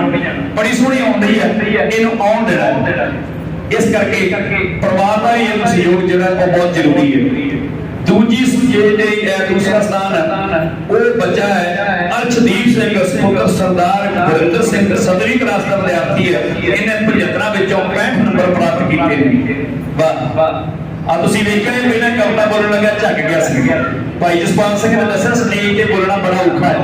ਮੰਜੀਰ ਤੇ ਬਹਿ ਕੇ ਸਾਰੇ ਪ੍ਰਚਾਰ ਕਰ ਲੈਂਦੇ। ਮੈਂ ਵੀ ਜਦੋਂ ਪ੍ਰਚਾਰ ਨਹੀਂ ਸੀ ਭਾਈ ਜਸਪਾਲ ਸਿੰਘ ਜੀ ਕਰਦਾ ਨਾ, ਮੈਂ ਮੰਜੀਰ ਤੇ ਬੈਠਾ ਕਿਸੇ ਨੂੰ ਬਾਰੇ ਨਹੀਂ ਸੀ ਆਉਣ ਦਿੰਦਾ ਹੁੰਦਾ। ਤੇ ਜਦੋਂ ਕਿਤੇ ਸਟੇਜ ਤੇ ਗੱਲਾਂ ਕਰਨ ਦੀ ਲੋੜ ਪਈ ਤੇ ਫਿਰ ਬਸ ਮੇਰੇ ਨਾਲ ਦੇ ਚਾਚਾ ਕੀ ਗੱਲ ਗੱਲਾਂ ਨਹੀਂ ਹੁੰਦੀਆਂ। ਮੈਂ ਕਿਹਾ ਨਹੀਂ ਭਰਾਵਾ, ਮੰਜੀ ਪ੍ਰਚਾਰ ਬਥੇਰਾ ਹੈ। ਸਟੇਜ ਉੱਤੇ ਬੋਲਣਾ, ਸੰਗਤ ਵਿੱਚ ਬੋਲਣਾ ਜਿਹੜਾ ਉਹ ਅਲੱਗ ਚੀਜ਼ ਹੈ। ਸਤਿਗੁਰੂ ਪਾਤਸ਼ਾਹ ਨੇ ਕਿਰਪਾ ਕੀਤੀ, ਹਰਦੀਪ ਸਿੰਘ ਨੇ ਹੌਸਲਾ ਦਿੱਤਾ ਤੇ ਉਹ ਬੱਚਾ ਆਣ ਕੇ ਕਵਿਤਾ ਵੀ ਸੁਣਾ ਗਿਆ ਤੇ ਦੂਸਰਾ ਸਥਾਨ ਵੀ ਹਾਸਲ ਕੀਤਾ ਹੈ। ਇਸੇ ਖੁਸ਼ੀ ਵਿੱਚ ਆਪਾਂ ਇੱਕ ਫਿਰ ਜੈਕਾਰਾ ਬੁਲਾਈਏ। ਬੋਲੇ ਸੋ ਨਿਹਾਲ। फर्स्ट पोजीशन जिन्हें हासिल की है उस लड़के का नाम है करमदीप सिंह सुपुत्र सरदार कंवरजीत सिंह। ये 9वीं क्लास का विद्यार्थी है। इन्हें 1 नंबर ऊपर लैके 66 नंबर लए ने। ये हुण पहली पोजीशन दे विच आ गया। बोले सो निहाल। ਇਹ ਵੀ ਬੱਚਾ ਬੜਾ ਹੋਣ ਵਾਲਾ, ਬੜਾ ਹਸਮੁਖ ਜਿਹੜਾ ਗੋਲ ਗੋਲ ਜਿਹਾ ਕਿੰਨਾ ਸੋਹਣਾ ਲੱਗਦਾ। ਤੇ ਮੈਂ ਇਹਨੂੰ ਕਹਿੰਦਾ ਵੀ ਤੂੰ ਇਤਨਾ ਦਸਤਾਰ ਸਜਾ ਕੇ ਰੱਖਿਆ ਕਰ, ਸੋਹਣੀ ਲੱਗਦੀ ਹੈ। ਆ ਹੁਣ ਜਿਹੜੇ ਬੱਚਿਆਂ ਦੇ ਮੈਂ ਨਾਮ ਬੋਲਾਂਗਾ ਉਹ ਆਪਣੇ ਪ੍ਰਸ਼ੰਸਾ ਪੱਤਰ ਜਿਹੜੇ ਉਹ ਆਣ ਕੇ ਪ੍ਰਾਪਤ ਕਰਦੇ ਜਾਓ। ਨਾਲ ਇੱਕ ਇਹਨਾਂ ਨੂੰ ਮੈਡਲ ਦੇ ਕੇ ਸਨਮਾਨਿਤ ਕਰਾਂਗੇ। ਆਪਾਂ ਬੱਚੇ ਕਿਸੇ ਨੂੰ ਰਹਿ ਨਹੀਂ ਦੇਣਾਗੇ, ਕਿਸੇ ਦਾ ਮਨ ਨਹੀਂ ਨਾਰਾਜ਼ ਕਰਨਾ, ਕਿਸੇ ਨੂੰ ਜਿਹੜੀ ਕੋਈ ਚੀਜ਼ ਨਾ ਮਿਲੇ। ਆਪਾਂ ਸਾਰੇ ਬੱਚੇ ਨੂੰ ਖੁਸ਼ ਕਰਕੇ ਤੋਰਨਾ। ਬੱਚਾ ਹੈ ਪ੍ਰਭ ਨੂਰ ਸਿੰਘ ਸੁਪੁੱਤਰ ਸਰਦਾਰ ਪਰਮਿੰਦਰ ਸਿੰਘ, ਉਹ ਆਪਣੀ ਇਸ ਪ੍ਰਸ਼ੰਸਾ ਪੱਤਰ ਨੂੰ ਪ੍ਰਾਪਤ ਕਰਨ ਦਾ ਯਤਨ ਕਰੇ।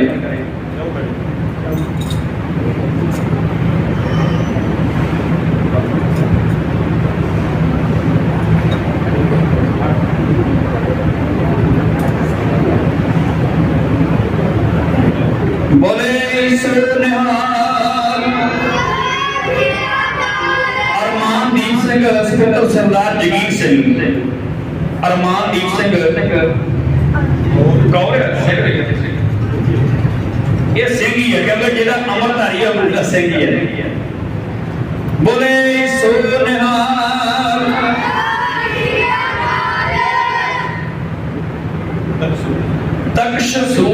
दक्ष रूप सिंह सुपुत्र सरदार गुरप्रीत सिंह। बोले सो निहाल।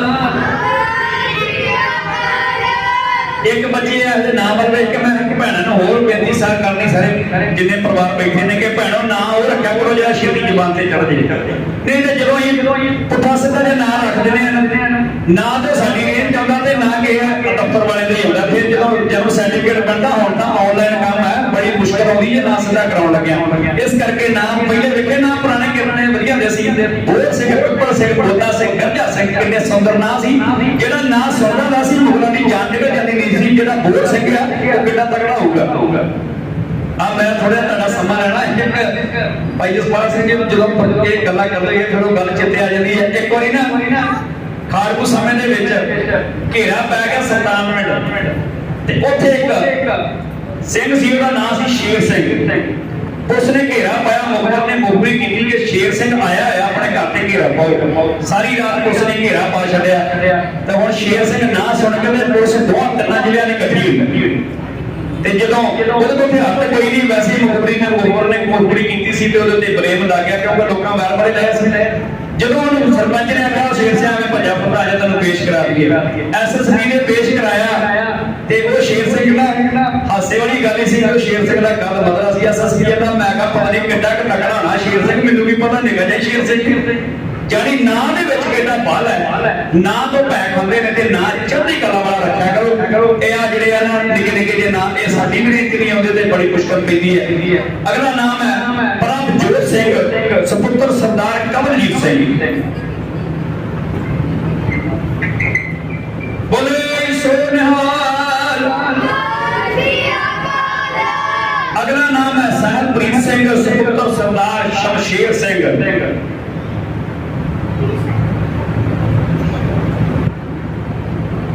बोले सो निहाल। अगली बेटी है साडी सिमरजीत कौर सुपुत्री सरदार जरमनजीत सिंह।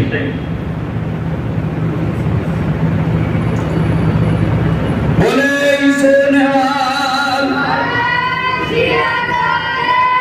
अगला बेटा है रणजीत सिंह सुपुत्र सरदार जरमनजीत सिंह। रणजीत सिंह सुपुत्र सरदार जरमनजीत सिंह नहीं आया आज बेटा जी। बोले सो निहाल।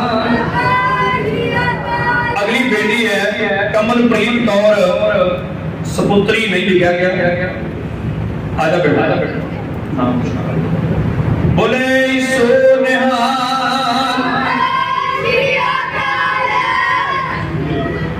जूनियर ग्रुप जस जीवन सिंह सुपुत्र सरदार हरदीप सिंह।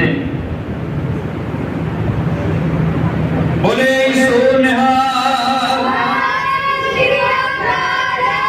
गुरकरणदीप सिंह सुपुत्र सरदार रणजीत सिंह।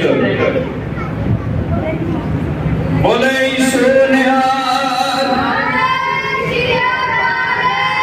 अनुरीत कौर सुपुत्र ਸੁਪੁੱਤਰੀ ਸਰਦਾਰ ਅਵਤਾਰ ਸਿੰਘ। ਬੋਲੇ ਸੋ ਨਿਹਾਲ। ਅਗਲਾ ਨਾਮ ਹੈ ਮਨਦੀਪ ਕੌਰ ਸੁਪੁੱਤਰੀ ਸਰਦਾਰ ਵਰਿੰਦਰ ਸਿੰਘ। ਛਾਵਾ ਬੇਟਾ। ਬੋਲੇ ਸੋ ਨਿਹਾਲ। ਗੁਰਲੀਨ ਕੌਰ ਸੁਪੁੱਤਰੀ ਸਰਦਾਰ ਸੁਖਵਿੰਦਰ ਸਿੰਘ। ਗੁਰਲੀਨ ਆ ਜਾ ਬੇਟਾ।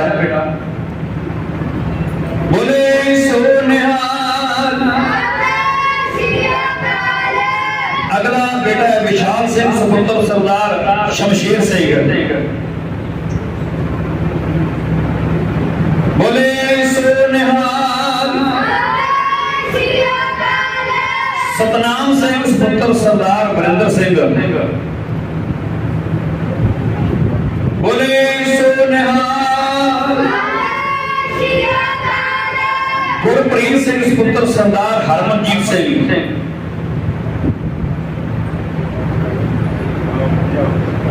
ਬੋਲੇ ਸੋ ਨਿਹਾਲ।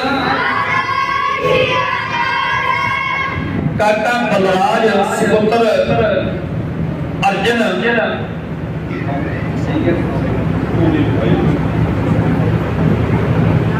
ਇੱਥੇ ਇੱਕ ਨਾ ਬੜਾ ਮੈਨੂੰ ਭੁਲੇਖਾ ਜਿਹਾ ਜਦੋਂ ਪੈਂਦਾ ਜਦੋਂ ਮੈਂ ਇਹਨਾਂ ਦੇ ਨਾਮ ਲੈ ਰਹੇ ਹੁਣ ਤੁਸੀਂ ਆਪ ਹੀ ਸੋਚਣਾ ਹੈ ਕਿ ਬਲਰਾਜ ਪੁੱਤਰ ਅਰਜਨ ਕੋਈ ਗੱਲ ਬਣਦੀ ਨਹੀਂ। ਇਸ ਕਰਕੇ ਸਿੰਘ ਜਾਂ ਕੌਰ ਜੋ ਵੀ ਹੈ ਉਹ ਜ਼ਰੂਰ ਲਿਖਾਇਆ ਕਰੋ।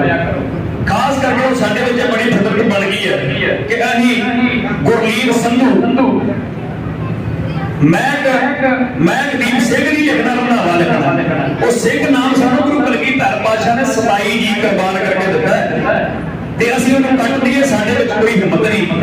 ਇਹ ਬਹੁਤ ਸਾਰੀਆਂ ਜਮਾਤ ਦੀਆਂ ਗੱਲਾਂ ਨੇ। ਕੋਈ ਆਪਣੇ ਨਾਮ ਚਰਨਦਾਸ ਸਿੰਘ ਤੋਂ ਚਰਨਦਾਸ ਬਣ ਗਿਆ, ਕਬਰਾਂ ਦਾ ਪੁਜਾਰੀ ਬਣ ਗਏ। ਇਹ ਗੱਲਾਂ ਵਿਖਾਤ ਵਾਲੀਆਂ ਨੇ, ਇਹਨਾਂ ਤੋਂ ਦੂਰ ਰੱਖਿਆ ਕਰੋ। ਇਹ ਕਰੋ ਆਪਣੇ ਬੱਚਿਆਂ ਨੂੰ ਦੂਰ ਰੱਖਿਆ ਕਰੋ। ਸਿੰਘ ਤੇ ਕੌਰ ਜ਼ਰੂਰ ਨਾਲ ਲਿਖਿਆ ਕਰੋ ਤਾਂ ਕਿ ਬੁਲਾਰੇ ਨੂੰ ਜਾਂ ਕਿਸੇ ਨੂੰ ਪਤਾ ਲੱਗ ਸਕੇ ਕਿ ਔਰਤ ਹੈ ਜਾਂ ਮਰਦ ਹੈ, ਬੇਟਾ ਹੈ ਜਾਂ ਬੇਟੀ ਹੈ। ਇਹਨਾਂ ਗੱਲਾਂ ਦਾ ਧਿਆਨ ਰੱਖਿਆ ਕਰੋ। ਬਲਰਾਜ ਪੁੱਤਰ ਅਰਜਨ। ਹੁਣ ਮੈਨੂੰ ਇਹ ਨਹੀਂ ਪਤਾ ਕਿ ਕੁਮਾਰ ਹੈ ਕਿ ਸਿੰਘ ਹੈ, ਜਿੱਦਾਂ ਦਾ ਬੱਚਿਆਂ ਨੇ ਵਿਚਾਰਿਆਂ ਲਿਖਾਇਆ ਹੈ। ਬੋਲੇ ਸੋ ਨਿਹਾਲ। ਅਭਿਜੋਤ ਸਿੰਘ ਸੁਪੁੱਤਰ ਸਰਦਾਰ ਜਗਜੀਤ ਸਿੰਘ। ਅਭਿਜੋਤ ਜਗਜੀਤ ਸਿੰਘ ਹੈ।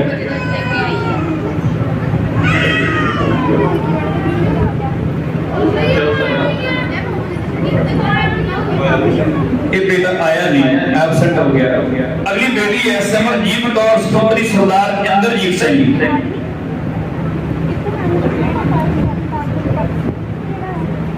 ਬੋਲੇ ਸੋ ਨਿਹਾਲ।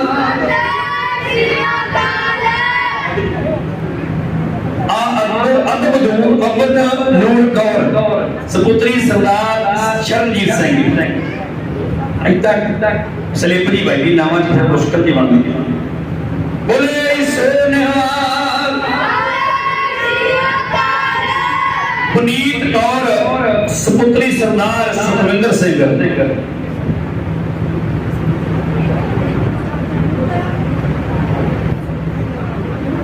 ਬੋਲੇ ਸੋ ਨਿਹਾਲ। ਅਮਰਪ੍ਰੀਤ ਕੌਰ ਸੁਪੁੱਤਰੀ ਸਰਦਾਰ ਸੁਖਵਿੰਦਰ ਸਿੰਘ।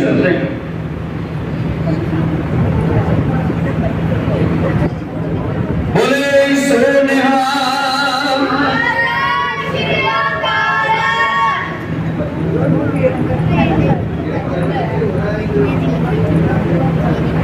ਬੇਨਤੀ ਹੈ ਬੱਚਿਆਂ ਨੂੰ ਵੀ ਤੇ ਮਾਪਿਆਂ ਨੂੰ ਵੀ ਕਿ ਪ੍ਰਸ਼ਾਦਾ ਜਿਹੜਾ ਉਹ ਤਿਆਰ ਹੈ ਗੁਰੂ ਦਾ ਲੰਗਰ, ਇਹ ਆਪਾਂ ਪ੍ਰਸ਼ਾਦਾ ਲੰਗਰ ਜਾਂ ਆਪਣੀ ਛੱਕ ਤੇ ਫਿਰ ਜਾਂਦੀ ਅਰਦਾਸ ਤੋਂ ਬਾਅਦ ਪ੍ਰਸ਼ਾਦਾ ਛਕਣਾ। ਜਿੰਨਾ ਚਿਰ ਸਮਾਪਤੀ ਨਹੀਂ ਹੁੰਦੀ, ਅਰਦਾਸ ਨਹੀਂ ਹੁੰਦੀ, ਮੁੱਖ ਵਾਕ ਨਹੀਂ ਹੁੰਦਾ, ਕੜਾ ਪ੍ਰਸ਼ਾਦੀ ਦੇਗ ਲੈ ਕੇ ਫਿਰ ਗੱਪਾਂ ਆਪਣੀ ਛਕਣਾ।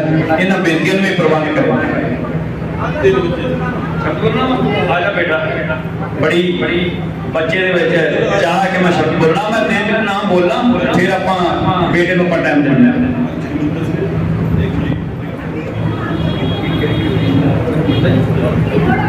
ਆ ਤਿੰਨ ਨਾਮ ਨੇ, ਤਿੰਨ ਬੱਚੇ ਹੋਰ ਨੇ, ਇਹਨਾਂ ਦੇ ਨਾਮ ਹੈ ਜਗਮਿੰਦਰ ਸਿੰਘ, ਏਕਮਪ੍ਰੀਤ ਸਿੰਘ ਪੁੱਤਰ ਜਗਦੀਪ ਸਿੰਘ, ਸਿਮਰਪ੍ਰੀਤ ਕੌਰ।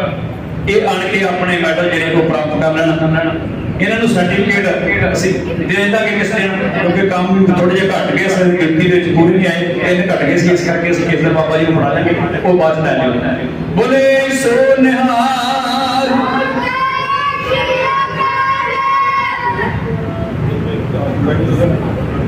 ਆ ਤੁਸੀਂ ਹੁਣ ਇੱਕ ਬੱਚੇ ਛੋਟੇ ਜਿਹੇ ਕੋਲੋਂ ਇਹਦੇ ਮਨ ਦਾ ਚਾਹ ਇੱਕ ਮਿੰਟ ਕਵਿਤਾ ਬੋਲਣੀ ਹੈ ਤੇ ਕਾਕਾ ਅਭਿਜੋਤ ਸਿੰਘ ਨੂੰ ਸਨਮਾਨਿਤ ਕੀਤਾ ਜਾ ਰਿਹਾ ਹੈ। ਬੋਲੇ ਸੋ ਨਿਹਾਲ।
ਇਹਨੂੰ ਕਹਿੰਦੇ ਆ ਆਖਰੀ ਮੇਲਾ ਲੁੱਟਣਾ। ਇਹ ਤੇ ਬੱਚਾ ਕਮਾਲ ਹੀ ਕਰ ਦੇਗਾ। ਇਹ ਤੇ ਮੈਨੂੰ ਬੱਚਾ ਨਾ ਐ ਮਹਿਸੂਸ ਹੋਇਆ ਕਿ ਨਿਰਮਲ ਸਿੰਘ ਚੋਲੇ ਵਾਲਾ ਦੁਬਾਰਾ ਜੰਮਣਾ ਜਾ। ਸੱਚ ਗੱਲ ਹੈ, ਇਹ ਕੋਈ ਰੂਹ ਹੁੰਦੀਆਂ ਨੇ ਜਿਹੜੀਆਂ ਦੁਬਾਰਾ ਜਿਹੜੀ ਕਸਰ ਕਿਤੇ ਰਹਿ ਗਈ ਹੋਵੇ, ਪਰਮਾਤਮਾ ਨਾਲ ਫੇਰ ਭੇਜਦਾ। ਨਹੀਂ ਤੇ ਕਿਹੜੇ ਕ ਬੱਚਾ ਕਿੰਨਾ ਸੰਗਦਾ ਕਦੀ ਤੁਸੀਂ ਵੇਖਿਆ, ਆਵਾਜ਼ ਉਹ ਕਿੰਨੀ ਪਿਆਰੀ, ਫਿਰ ਇਸ਼ਾਰੇ ਕਲੀਸ਼ਰਾਂ ਨੂੰ ਪੂਰੇ ਕਰਦਾ। ਕਈ ਨਾ YouTube ਤੇ ਵੇਖਿਆ ਨਾ, ਛੋਟਾ ਛੋਟਾ ਬੱਚਾ, ਛੋਟਾ ਜਿਹਾ, ਕਈ ਬੱਚਿਆਂ ਨੂੰ ਉਹ ਜਿਹੇ ਨੂੰ ਅਜੇ ਪਾਣੀ ਨਹੀਂ ਪੀਣਾ ਦਾ ਤੇ ਉਹ ਤਬਲੇ ਦੇ ਨਾਲ ਹਾਰਮੋਨੀਅਮ ਨਾਲ ਸ਼ਬਦ ਬੋਲਦੇ ਆ। ਮੈਂ ਸੋਚਦਾ ਨਾ ਵੀ ਪਰਮੇਸ਼ਰ ਦੀ ਖੇਡ ਹੈ, ਪਤਾ ਨਹੀਂ ਕਿਹੜਾ ਰਾਗੀ ਸਿੰਘ ਹੈ ਜਿਹੜਾ ਚੜਾਈ ਕਰਕੇ ਆਇਆ ਤੇ ਰਹਿੰਦੀ ਕਸਰ ਪਰਮਾਤਮਾ ਨੇ ਫਿਰ ਪੂਰੀ ਕਰਨ ਵਾਸਤੇ ਉਹ ਫਿਰ ਜਨਮ ਮਾਨਸ ਦੇ ਦਿੱਤੀ। ਇਸ ਬੱਚੇ ਵਿੱਚ ਬੜੀ ਵਧੀਆ ਆਵਾਜ਼ ਹੈ ਤੇ ਮੇਰਾ ਤੇ ਮਨ ਬਣ ਗਿਆ ਕਿ ਤੂੰ ਥੋੜਾ ਜਿਹਾ ਵੱਡਾ ਹੋ, ਮੈਨੂੰ ਮੈਂ ਆਪਣੇ ਨਾਲ ਸਾਥੀ ਬਣਾ। ਇਹ ਭਰਤੀ ਹੋ ਗਿਆ ਤੂੰ ਅੱਜ। ਜੇ ਮਾਪਿਆਂ ਨੇ ਆਉਣ ਦਿੱਤਾ ਤੇ ਕਈ ਵਾਰ ਸਾਡੇ ਮਾਪਿਆਂ ਦੀ ਇਹ ਫਿਲਮ ਦਾ ਸੰਸਾਰ ਦੀ ਕਹੀ ਇਹਨੂੰ ਵਕੀਲ ਬਣਾਉਣਾ, ਇਹਨੂੰ ਬਾਹਰ ਕਢਾਉਣਾ, ਅਸੀਂ ਇਹ ਕੰਮ ਤੋਂ ਕੀ ਲੈਣਾ। ਮੈਂ ਕਈ ਭਾਣਾ ਆਪਣੇ ਕੰਨਾਂ ਨਾਲ ਸੁਣੀ, ਵੇਖੀਆਂ ਸੁਣੀ ਇਹਨਾਂ ਦੀ ਗੱਲਾਂ। ਆ ਪਿਛੇ ਇੱਕ ਪਿੰਡ ਵਿੱਚ ਅਸੀਂ ਦਲੂਰ ਨਗਰ ਗਏ ਸੀ, ਉੱਥੇ ਇੱਕ ਭੈਣ ਦਾ ਬੱਚਾ ਸੀ ਤੇ ਉਹ ਪਾਠ ਕਰਦਾ, ਕਹਿੰਦਾ ਮੈਂ ਗੁਰਬਾਣੀ ਸਿੱਖਣੀ ਹੈ। ਉਹ ਮੁੰਡੇ ਦਾ ਕੋਈ ਮਾਮਾ ਨਹੀਂ, ਕੱਲੀ ਮਾਂ ਦੀ ਕਮਾਈ ਹੋਈ। ਉਹਦੀ ਨਾਨੀ ਨੇ ਸਾਨੂੰ ਗੱਲ ਦੱਸੀ, ਕਹਿੰਦੀ ਬਾਬਾ ਜੀ ਮੈਂ ਆਪਣੀ ਕੁੜੀ ਨੂੰ ਦੋਖੀ ਆ, ਸੱਸਾਂ ਦੀ ਤੇ ਬਣਦੀ ਨਹੀਂ ਨਵਾਂ ਨਾਲ, ਪਰ ਮੇਰੀ ਕੁੜੀ ਨਾਲ ਨਹੀਂ ਬਣਦੀ, ਮੇਰੀ ਕੁੜੀ ਨਾਲ ਵਿਚਾਰ ਨਹੀਂ ਕਰਦੇ। ਇਹਦੀ ਕੁੜੀ ਮੇਰੀ ਨੂੰ ਬੇਟਾ ਕਹਿੰਦਾ ਉਹਦਾ ਕਿ ਮੈਂ ਬਾਣੀ ਸਿੱਖਣੀ ਹੈ ਤੇ ਮੇਰੀ ਕੁੜੀ ਕਹਿੰਦੀ ਅਸੀਂ ਜਿਹੜਾ ਤੈਨੂੰ ਗ੍ਰੰਥੀ ਲਵਾਉਣਾ ਤੇ ਤੈਨੂੰ ਪਾਠ ਸਿਖਾਈਏ। ਭੈਣੋ ਗ੍ਰੰਥੀ ਲੱਗਣ ਦੀ ਨਹੀਂ ਗੱਲ, ਇਹ ਗੁਰਬਾਣੀ ਸਿੱਖਣੀ ਗੁਰਸਿੱਖ ਦਾ ਫਰਜ਼ ਬਣਦਾ ਹੈ। ਇਹਨਾਂ ਗੱਲਾਂ ਵੱਲ ਨਹੀਂ ਜਾਣਾ ਕਿ ਅਸੀਂ ਉਹਨਾਂ ਨੂੰ ਜ਼ਰੂਰੀ ਨਹੀਂ ਕਿ ਅਸੀਂ ਗ੍ਰੰਥੀ ਬਣਾਉਣ ਤਾਂ ਪਾਠ ਸੁਣਾਇਆ ਜਾਂਦਾ ਹੈ। ਬੱਚੇ ਨੂੰ ਸਿਹਤ ਦੇਣ ਵਾਸਤੇ, ਉਹਨੂੰ ਚੰਗਾ ਸੁਚਾਰੂ ਜੀਵਨ ਦੇਣ ਵਾਸਤੇ ਉਹਨੂੰ ਗੁਰਬਾਣੀ ਜ਼ਰੂਰੀ ਸਿਖਾਉਣੀ ਚਾਹੀਦੀ ਹੈ। ਇਹ ਗੱਲਾਂ ਜਿਹੜੀਆਂ ਹਿਰਦੇ ਵਿੱਚ ਵਸਾਉਣ ਵਾਲੀਆਂ ਨੇ। ਹੁਣ ਆਪਾਂ ਸਮਾਪਤੀ ਕਰੀਏ। ਮੇਰੇ ਵੱਲੋਂ ਤਾਂ ਸਮਾਪਤੀ ਔਰ ਭਾਈ ਜਸਪਾਲ ਸਿੰਘ ਜੀ ਕੁਝ ਕਹਿਣਾ ਚਾਹੁੰਦੇ ਨੇ, ਉਹਨਾਂ ਨੂੰ ਸਰਵਣ ਕਰੋ। ਵਾਹਿਗੁਰੂ ਜੀ ਕਾ ਖਾਲਸਾ, ਵਾਹਿਗੁਰੂ ਜੀ ਕੀ ਫਤਿਹ। ਵਾਹਿਗੁਰੂ ਜੀ ਕਾ ਖਾਲਸਾ, ਵਾਹਿਗੁਰੂ ਜੀ ਕੀ ਫਤਿਹ। ਬੱਚਿਓ, ਜਿਨ੍ਹਾਂ ਨੂੰ ਵੀ ਮੈਡਲ ਮਿਲੇ ਨੇ, ਸ਼ੀਲਡਾਂ ਮਿਲੀਆਂ ਨੇ। ਸਾਰੇ ਬੱਚਿਆਂ ਦੀ ਇੱਕ ਆਪਾਂ ਪ੍ਰਸ਼ਾਦ ਤੋਂ ਬਾਅਦ ਜੋ ਦੇਖ ਬਤਾਈ ਜਾਣੀ ਉਸ ਤੋਂ ਬਾਅਦ ਇੱਕ ਗਰੁੱਪ ਫੋਟੋ ਲੈਣੀ ਜਿਹੜੀ ਕਿ ਅਖਬਾਰ ਦੇ ਵਿੱਚ ਆਏਗੀ। ਇਸ ਕਰਕੇ ਸਾਰੀ ਸੰਗਤ ਨੂੰ ਬੇਨਤੀ ਹੈ ਕਿ ਆਪਾਂ ਉਹ ਗਰੁੱਪ ਫੋਟੋ ਵਿੱਚ ਸਾਰਿਆਂ ਨੇ ਸ਼ਾਮਲ ਹੋਣਾ। ਤੇ ਹੁਣ ਜੋ ਇਸ ਗੁਰਦੁਆਰਾ ਸਾਹਿਬ ਦੀ ਕਮੇਟੀ ਹੈ, ਸਮੂਹ ਗੁਰਦੁਆਰਾ ਪ੍ਰਬੰਧਕ ਕਮੇਟੀ ਵੱਲੋਂ ਜੋ ਕੈਂਪ ਵਿੱਚ ਸੇਵਾਵਾਂ ਨਿਭਾ ਰਹੇ ਵੀਰ ਨੇ ਉਹਨਾਂ ਨੂੰ ਸਨਮਾਨਿਤ ਕੀਤਾ ਜਾਵੇਗਾ। ਸੋ ਸਭ ਤੋਂ ਪਹਿਲਾਂ ਬੇਨਤੀ ਹੈ ਸਾਡੇ ਵੀਰ ਸਰਦਾਰ ਦਿਲਬਾਗ ਸਿੰਘ ਜੀ ਕਾਲੇ ਕੇ ਉਹਨਾਂ ਨੂੰ ਸਨਮਾਨਿਤ ਕਰਨਗੇ ਸਾਡੇ ਪ੍ਰਬੰਧਕ ਜਨ। ਬੋਲੇ ਸੋਨਿਆ ਭਾਈ ਬੰਤਪ੍ਰੀਤ ਸਿੰਘ ਜੀ, ਸਹਾਇਕ ਕਮਿਸ਼ਨ ਸਰਦਾਰ ਰਣਜੀਤ ਸਿੰਘ ਜੀ, ਮੁੱਖ ਅਧਿਆਪਕ ਸਰਕਾਰੀ ਹਾਈ ਸਕੂਲ ਵਡਾਲਾ, ਉਹਨਾਂ ਨੂੰ ਬੇਨਤੀ ਹੈ ਕਿ ਉਹ ਗੁਰੂ ਘਰ ਦੀ ਬਖਸ਼ਿਸ਼ ਦਾ ਪਾਓ ਪ੍ਰਾਪਤ ਕਰੋ ਜੀ। ਸਾਡੇ ਬਹੁਤ ਹੀ ਸਤਿਕਾਰਯੋਗ ਬੋਲੇ ਸੋਨਿਆ ਸਰਦਾਰ ਬਲਵਿੰਦਰ ਸਿੰਘ ਜੀ ਛੋਟਾ ਰਈਆ, ਜਿਹੜੇ ਕਿ ਸਾਡੀ ਸਾਰੇ ਪ੍ਰੋਗਰਾਮ ਦੀ ਕਵਰੇਜ ਕਰ ਰਹੇ ਨੇ ਆਪਣੇ ਚੈਨਲ ਦੇ ਉੱਪਰ। ਉਹਨਾਂ ਨੇ ਦੇਸ਼ਾਂ ਵਿਦੇਸ਼ਾਂ ਵਿੱਚ ਤੁਹਾਡੇ ਪ੍ਰੋਗਰਾਮ ਨੂੰ ਦਿਖਾਉਣਾ। ਜਿਸ ਨੇ ਵੀ ਇਹ ਪ੍ਰੋਗਰਾਮ ਵੇਖਣਾ ਹੋਵੇ ਉਹ BS ਰਈਆ ਬੋਲੇ ਸੋਨਿਆ। ਹਾਂਜੀ, BS ਰਈਆ ਆਪਾਂ YouTube ਤੇ ਭਰਾਂਗੇ ਤੇ ਤੁਹਾਡਾ ਪ੍ਰੋਗਰਾਮ ਸਾਹਮਣੇ ਆ ਜਾਏਗਾ। ਸੋ ਅਸੀਂ ਸਾਡੇ ਸੀਨੀਅਰ ਪ੍ਰਚਾਰਕ ਵੀਰ ਜਸਪਾਲ ਸਿੰਘ ਜੀ ਬਾਲਸਰਾਂ ਵਾਲੇ, ਜਿਨ੍ਹਾਂ ਦੇ ਬੜੇ ਉਪਰਾਲੇ ਦਾ ਸਦਕਾ ਬੜਾ ਵੱਡਾ ਉਪਰਾਲਾ ਇਹਨਾਂ ਦੇ ਨਾਲ ਅਸੀਂ ਵੀ ਚੱਲਦੇ ਹਾਂ। ਇਹਨਾਂ ਤੋਂ ਸੇਵਾ ਲੈ ਕੇ ਉਹਨਾਂ ਨੂੰ ਸਨਮਾਨਿਤ ਕੀਤਾ ਗਿਆ। ਬੋਲੇ ਸੋਨਿਹਾ। ਵੀਰ ਹਰਦੇਵ ਸਿੰਘ ਜੀ ਤੁਹਾਡੇ ਨਗਰ ਦੇ, ਉਹਨਾਂ ਨੂੰ ਸਨਮਾਨਿਤ ਕੀਤਾ ਗਿਆ। ਜੈਕਾਰਾ ਬੁਲਾਈਏ ਬੋਲੇ ਸੋਨਿਹਾ। ਇਸ ਸਮਾਗਮ ਦੀ ਸਫਲਤਾ ਵਿੱਚ ਜਿੱਥੇ ਸਤਿਗੁਰੂ ਜੀ ਦੀ ਬਖਸ਼ਿਸ਼ ਹੋਈ, ਕਿਰਪਾ ਹੋਈ, ਧੰਨ ਸ੍ਰੀ ਗੁਰੂ ਗ੍ਰੰਥ ਸਾਹਿਬ ਮਹਾਰਾਜ ਜੀ ਦਾ ਕੋਟ ਧੰਨਵਾਦ ਹੈ ਜਿਨ੍ਹਾਂ ਨੇ ਸਾਨੂੰ ਸਮਾਪਤ ਤੇ ਉਦੋਂ ਬਖਸ਼ਿਆ। ਅੱਜ ਦਾ ਇਹ ਸਮਾਗਮ ਜਿਹੜਾ ਹੈ ਜੋ 7 ਰੋਜ਼ਾ ਗੁਰੂ ਸਿਖਲਾਈ ਕੈਂਪ ਧਰਮ ਪ੍ਰਚਾਰ ਕਮੇਟੀ ਸ੍ਰੀ ਅੰਮ੍ਰਿਤਸਰ ਵੱਲੋਂ ਸਿੱਖ missionary college Ludhiana circle Baba Bakala ਦੇ ਸਹਿਯੋਗ ਨਾਲ ਇਹ ਕੈਂਪ ਆਰੰਭ ਹੋਇਆ ਸੀ। ਅੱਜ ਗੁਰੂ ਸਾਹਿਬ ਜੀ ਦੀ ਅਪਾਰ ਕਿਰਪਾ ਸਦਕਾ ਸਮਾਪਤੀ ਹੋਈ ਹੈ। ਸਤਿਗੁਰੂ ਜੀ ਨੇ ਸਫਲਤਾ ਬਖਸ਼ਿਸ਼ ਕੀਤੀ ਹੈ। ਇਸੇ ਤਰ੍ਹਾਂ ਬਹੁਤ ਵੱਡਾ ਯੋਗਦਾਨ ਸਮੂਹ ਪ੍ਰਬੰਧਕ ਕਮੇਟੀ ਦਾ ਅਤੇ ਨਾਲ ਹੀ ਸਾਡੇ ਸਤਿਕਾਰਯੋਗ ਗਿਆਨੀ ਸਤਨਾਮ ਸਿੰਘ ਜੀ, ਜਿਹੜੇ ਹਰ ਰੋਜ਼ ਹਾਜ਼ਰੀ ਵੀ ਭਰਦੇ ਰਹੇ ਤੇ ਬੱਚਿਆਂ ਦਾ ਅਤੇ ਆਏ ਹੋਏ ਪ੍ਰਬੰਧਕਾਂ ਦਾ ਜਲ ਪਾਣੀ ਹਰ ਪੱਖੋਂ ਉਹਨਾਂ ਨੇ ਦੇਖ ਰੇਖ ਕੀਤੀ, ਧਿਆਨ ਰੱਖਿਆ। ਸੋ ਵੱਡਾ ਯੋਗਦਾਨ ਹੈ। ਸਾਰਿਆਂ ਦਾ ਦਿਲ ਦੀਆਂ ਗਹਿਰਾਈਆਂ ਵਿੱਚੋਂ ਧੰਨਵਾਦ ਹੈ ਅਤੇ ਆਸ ਕਰਾਂਗੇ ਕਿ ਆਉਣ ਵਾਲੇ ਸਮੇਂ ਵਿੱਚ ਜਦੋਂ ਵੀ ਕੋਈ ਗੁਰਮਤਿ ਪ੍ਰਚਾਰ ਨਾਲ ਸੰਬੰਧਿਤ ਸਮਾਗਮ ਜਾਂ ਕੋਈ ਪ੍ਰੋਗਰਾਮ ਬਣੇ, ਇਸੇ ਤਰ੍ਹਾਂ ਗੁਰਦੁਆਰਾ ਪ੍ਰਬੰਧਕ ਕਮੇਟੀ ਗੁਰਦੁਆਰਾ ਪੱਤੀ ਸ਼ੀਨੇ ਮਾਨ ਰਈਆ ਵੱਧ ਚੜ੍ਹ ਕੇ ਇਸੇ ਤਰ੍ਹਾਂ ਸਹਿਯੋਗ ਦੇਵੇਗੀ। ਸੋ ਬੱਚਿਓ, ਹੁਣ ਅਸੀਂ ਆਨੰਦ ਸਾਹਿਬ ਦੀ ਬਾਣੀ ਦਾ ਪਾਠ ਕਰਨਾ ਬੜੇ ਪਿਆਰ ਦੇ ਨਾਲ, ਉਪਰੰਤ ਅਰਦਾਸ ਤੇ ਗੁਰੂ ਸਾਹਿਬ ਦੀ ਹੁਕਮਨਾਮਾ ਬਖਸ਼ਿਸ਼ ਕਰਨਗੇ। ਦੇਖ ਪ੍ਰਾਪਤ ਕਰਕੇ ਆਪਾਂ ਇੱਕ ਗਰੁੱਪ ਫੋਟੋ ਜਿਹੜੀ ਹੈ ਉਹ ਸਾਰਿਆਂ ਨੇ ਬਣਾਉਣੀ ਹੈ, ਮੈਡਲਾਂ ਦੇ ਨਾਲ, ਸ਼ੀਲਡਾਂ ਦੇ ਨਾਲ। ਵਾਹਿਗੁਰੂ ਜੀ ਕਾ ਖਾਲਸਾ, ਵਾਹਿਗੁਰੂ ਜੀ ਕੀ ਫਤਿਹ।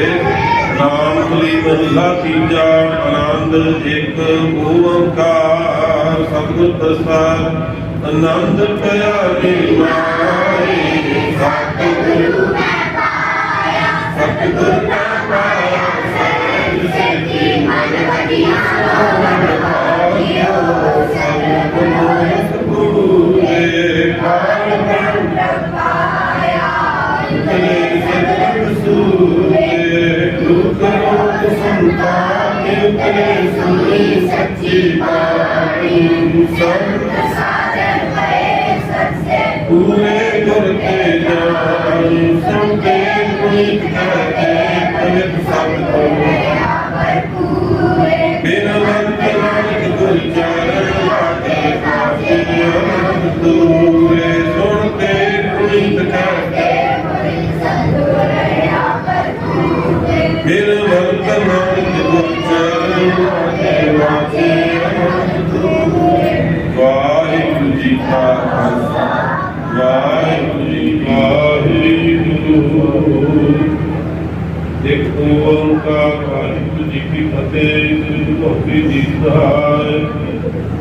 ਵਾਰ ਸ੍ਰੀ ਗੁਰੂ ਜੀ ਕੀ ਪਾਤਸ਼ਾਹੀ ਦਸਵੇਂ ਭਗਵਤੀ ਸੁਖਾਇ ਇਤਿਹਾਸ ਫਿਰ ਅੰਦਰ ਗੁਰਦੇ ਮਦਾਰ ਰਾਮ ਨਾਸੇ ਵਿਸਹਾਇ ਅਰਜਨ ਧਾਤੂ ਇੰਦਰੋ ਸ੍ਰੀ ਹਰਿਰਾਜ ਸ੍ਰੀ ਹਰਿਕ੍ਰਿਸ਼ਨ ਧਿਆਇ ਜਿਸ ਵਿਚਾਰ ਆਪ ਦੁਖ ਜਾ ਤੇ ਬਾਦਲ ਸੁਰਿਆ ਘਰ ਨੌ ਨਿਦਿਆ ਬਤਾਇ ਆਪ ਖਾਇ ਵਿਸਾਇ ਦਸਵੇਂ ਪਾਤਸ਼ਾਹ ਸ੍ਰੀ ਗੁਰੂ ਗੋਬਿੰਦ ਸਿੰਘ ਸਾਹਿਬ ਜੀ ਆਪ ਖਾਇ ਵਿਸਾਇ ਦਸਾਂ ਪਾਤਸ਼ਾਹਾਂ ਕੀ ਜੋਤ ਸ੍ਰੀ ਗੁਰੂ ਗ੍ਰੰਥ ਸਾਹਿਬ ਜੀ ਦੇ ਪਾਠ ਦੀਦਾਰ ਦਾ ਧਿਆਨ ਕਰ ਖਾਲਸਾ ਜੀ ਗੁਰੂ ਜੀ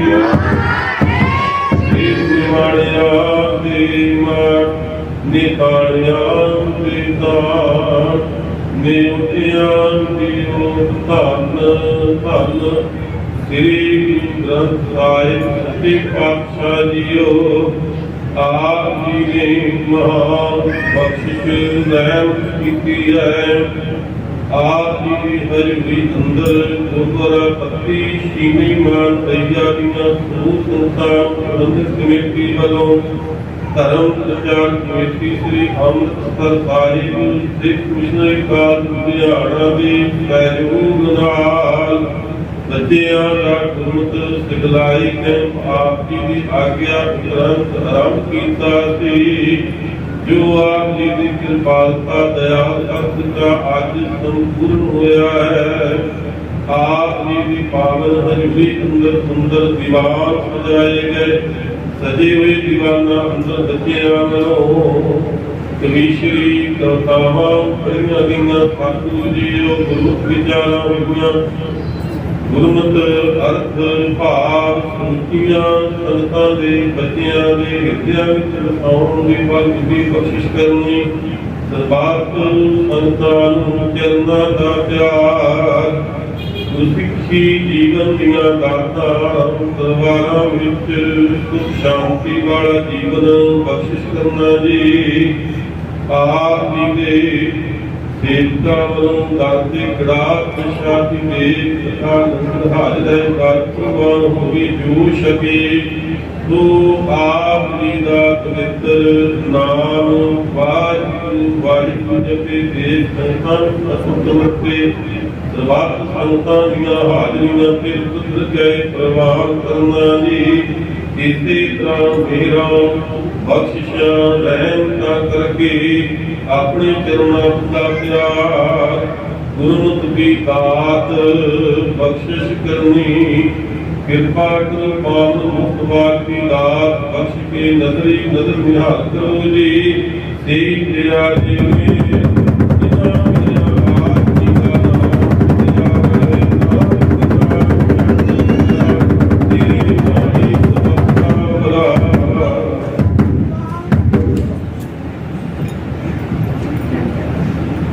ਵਾਹਿਗੁਰੂ ਜੀ ਕਾ ਖਾਲਸਾ ਵਾਹਿਗੁਰੂ ਜੀ ਕੀ ਫਤਿਹ।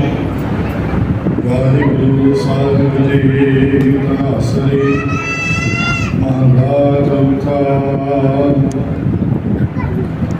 ਹਮ ਅੰਦਰ ਅੰਧ ਵਿਖਾ ਵਿਖਰਾਤੇ ਕਿਉਂ ਚਾਲੈ ਗੁਰ ਚਾਲੀ ਸਤਿਗੁਰ ਦਇਆ ਕਰੇ ਸੁਖ ਦਾਤਾ ਹਮ ਲਾਵੈ ਆਪਨ ਪਾਲੀ ਹਮ ਅੰਦਲੇ ਅੰਧ ਵਿਖੈ ਵਿਖਰਾਤੇ ਕਿਉਂ ਚਾਲੈ ਗੁਰ ਚਾਲੀ ਸਤਿਗੁਰ ਦਇਆ ਕਰੇ ਸੁਖ ਦਾਤਾ ਹਮ ਲਾਵੈ ਆਪਨ ਪਾਲੀ ਗੁਰ ਸਿੱਖ ਮੀਤ ਚਲੋ ਗੁਰ ਚਾਲੀ ਜੋ ਗੁਰ ਕਹੈ ਸੋਈ ਭਗ ਮਾਨੋ ਹਰ ਹਰ ਕਥਾ ਨਿਰਾਲੀ ਰਹਾਉ ਹਰ ਕੇ ਸੰਤ ਸੁਣੋ ਜਨ ਭਾਈ ਗੁਰ ਸੇਵੋ ਬੇਗ ਬੇਗਾਲੀ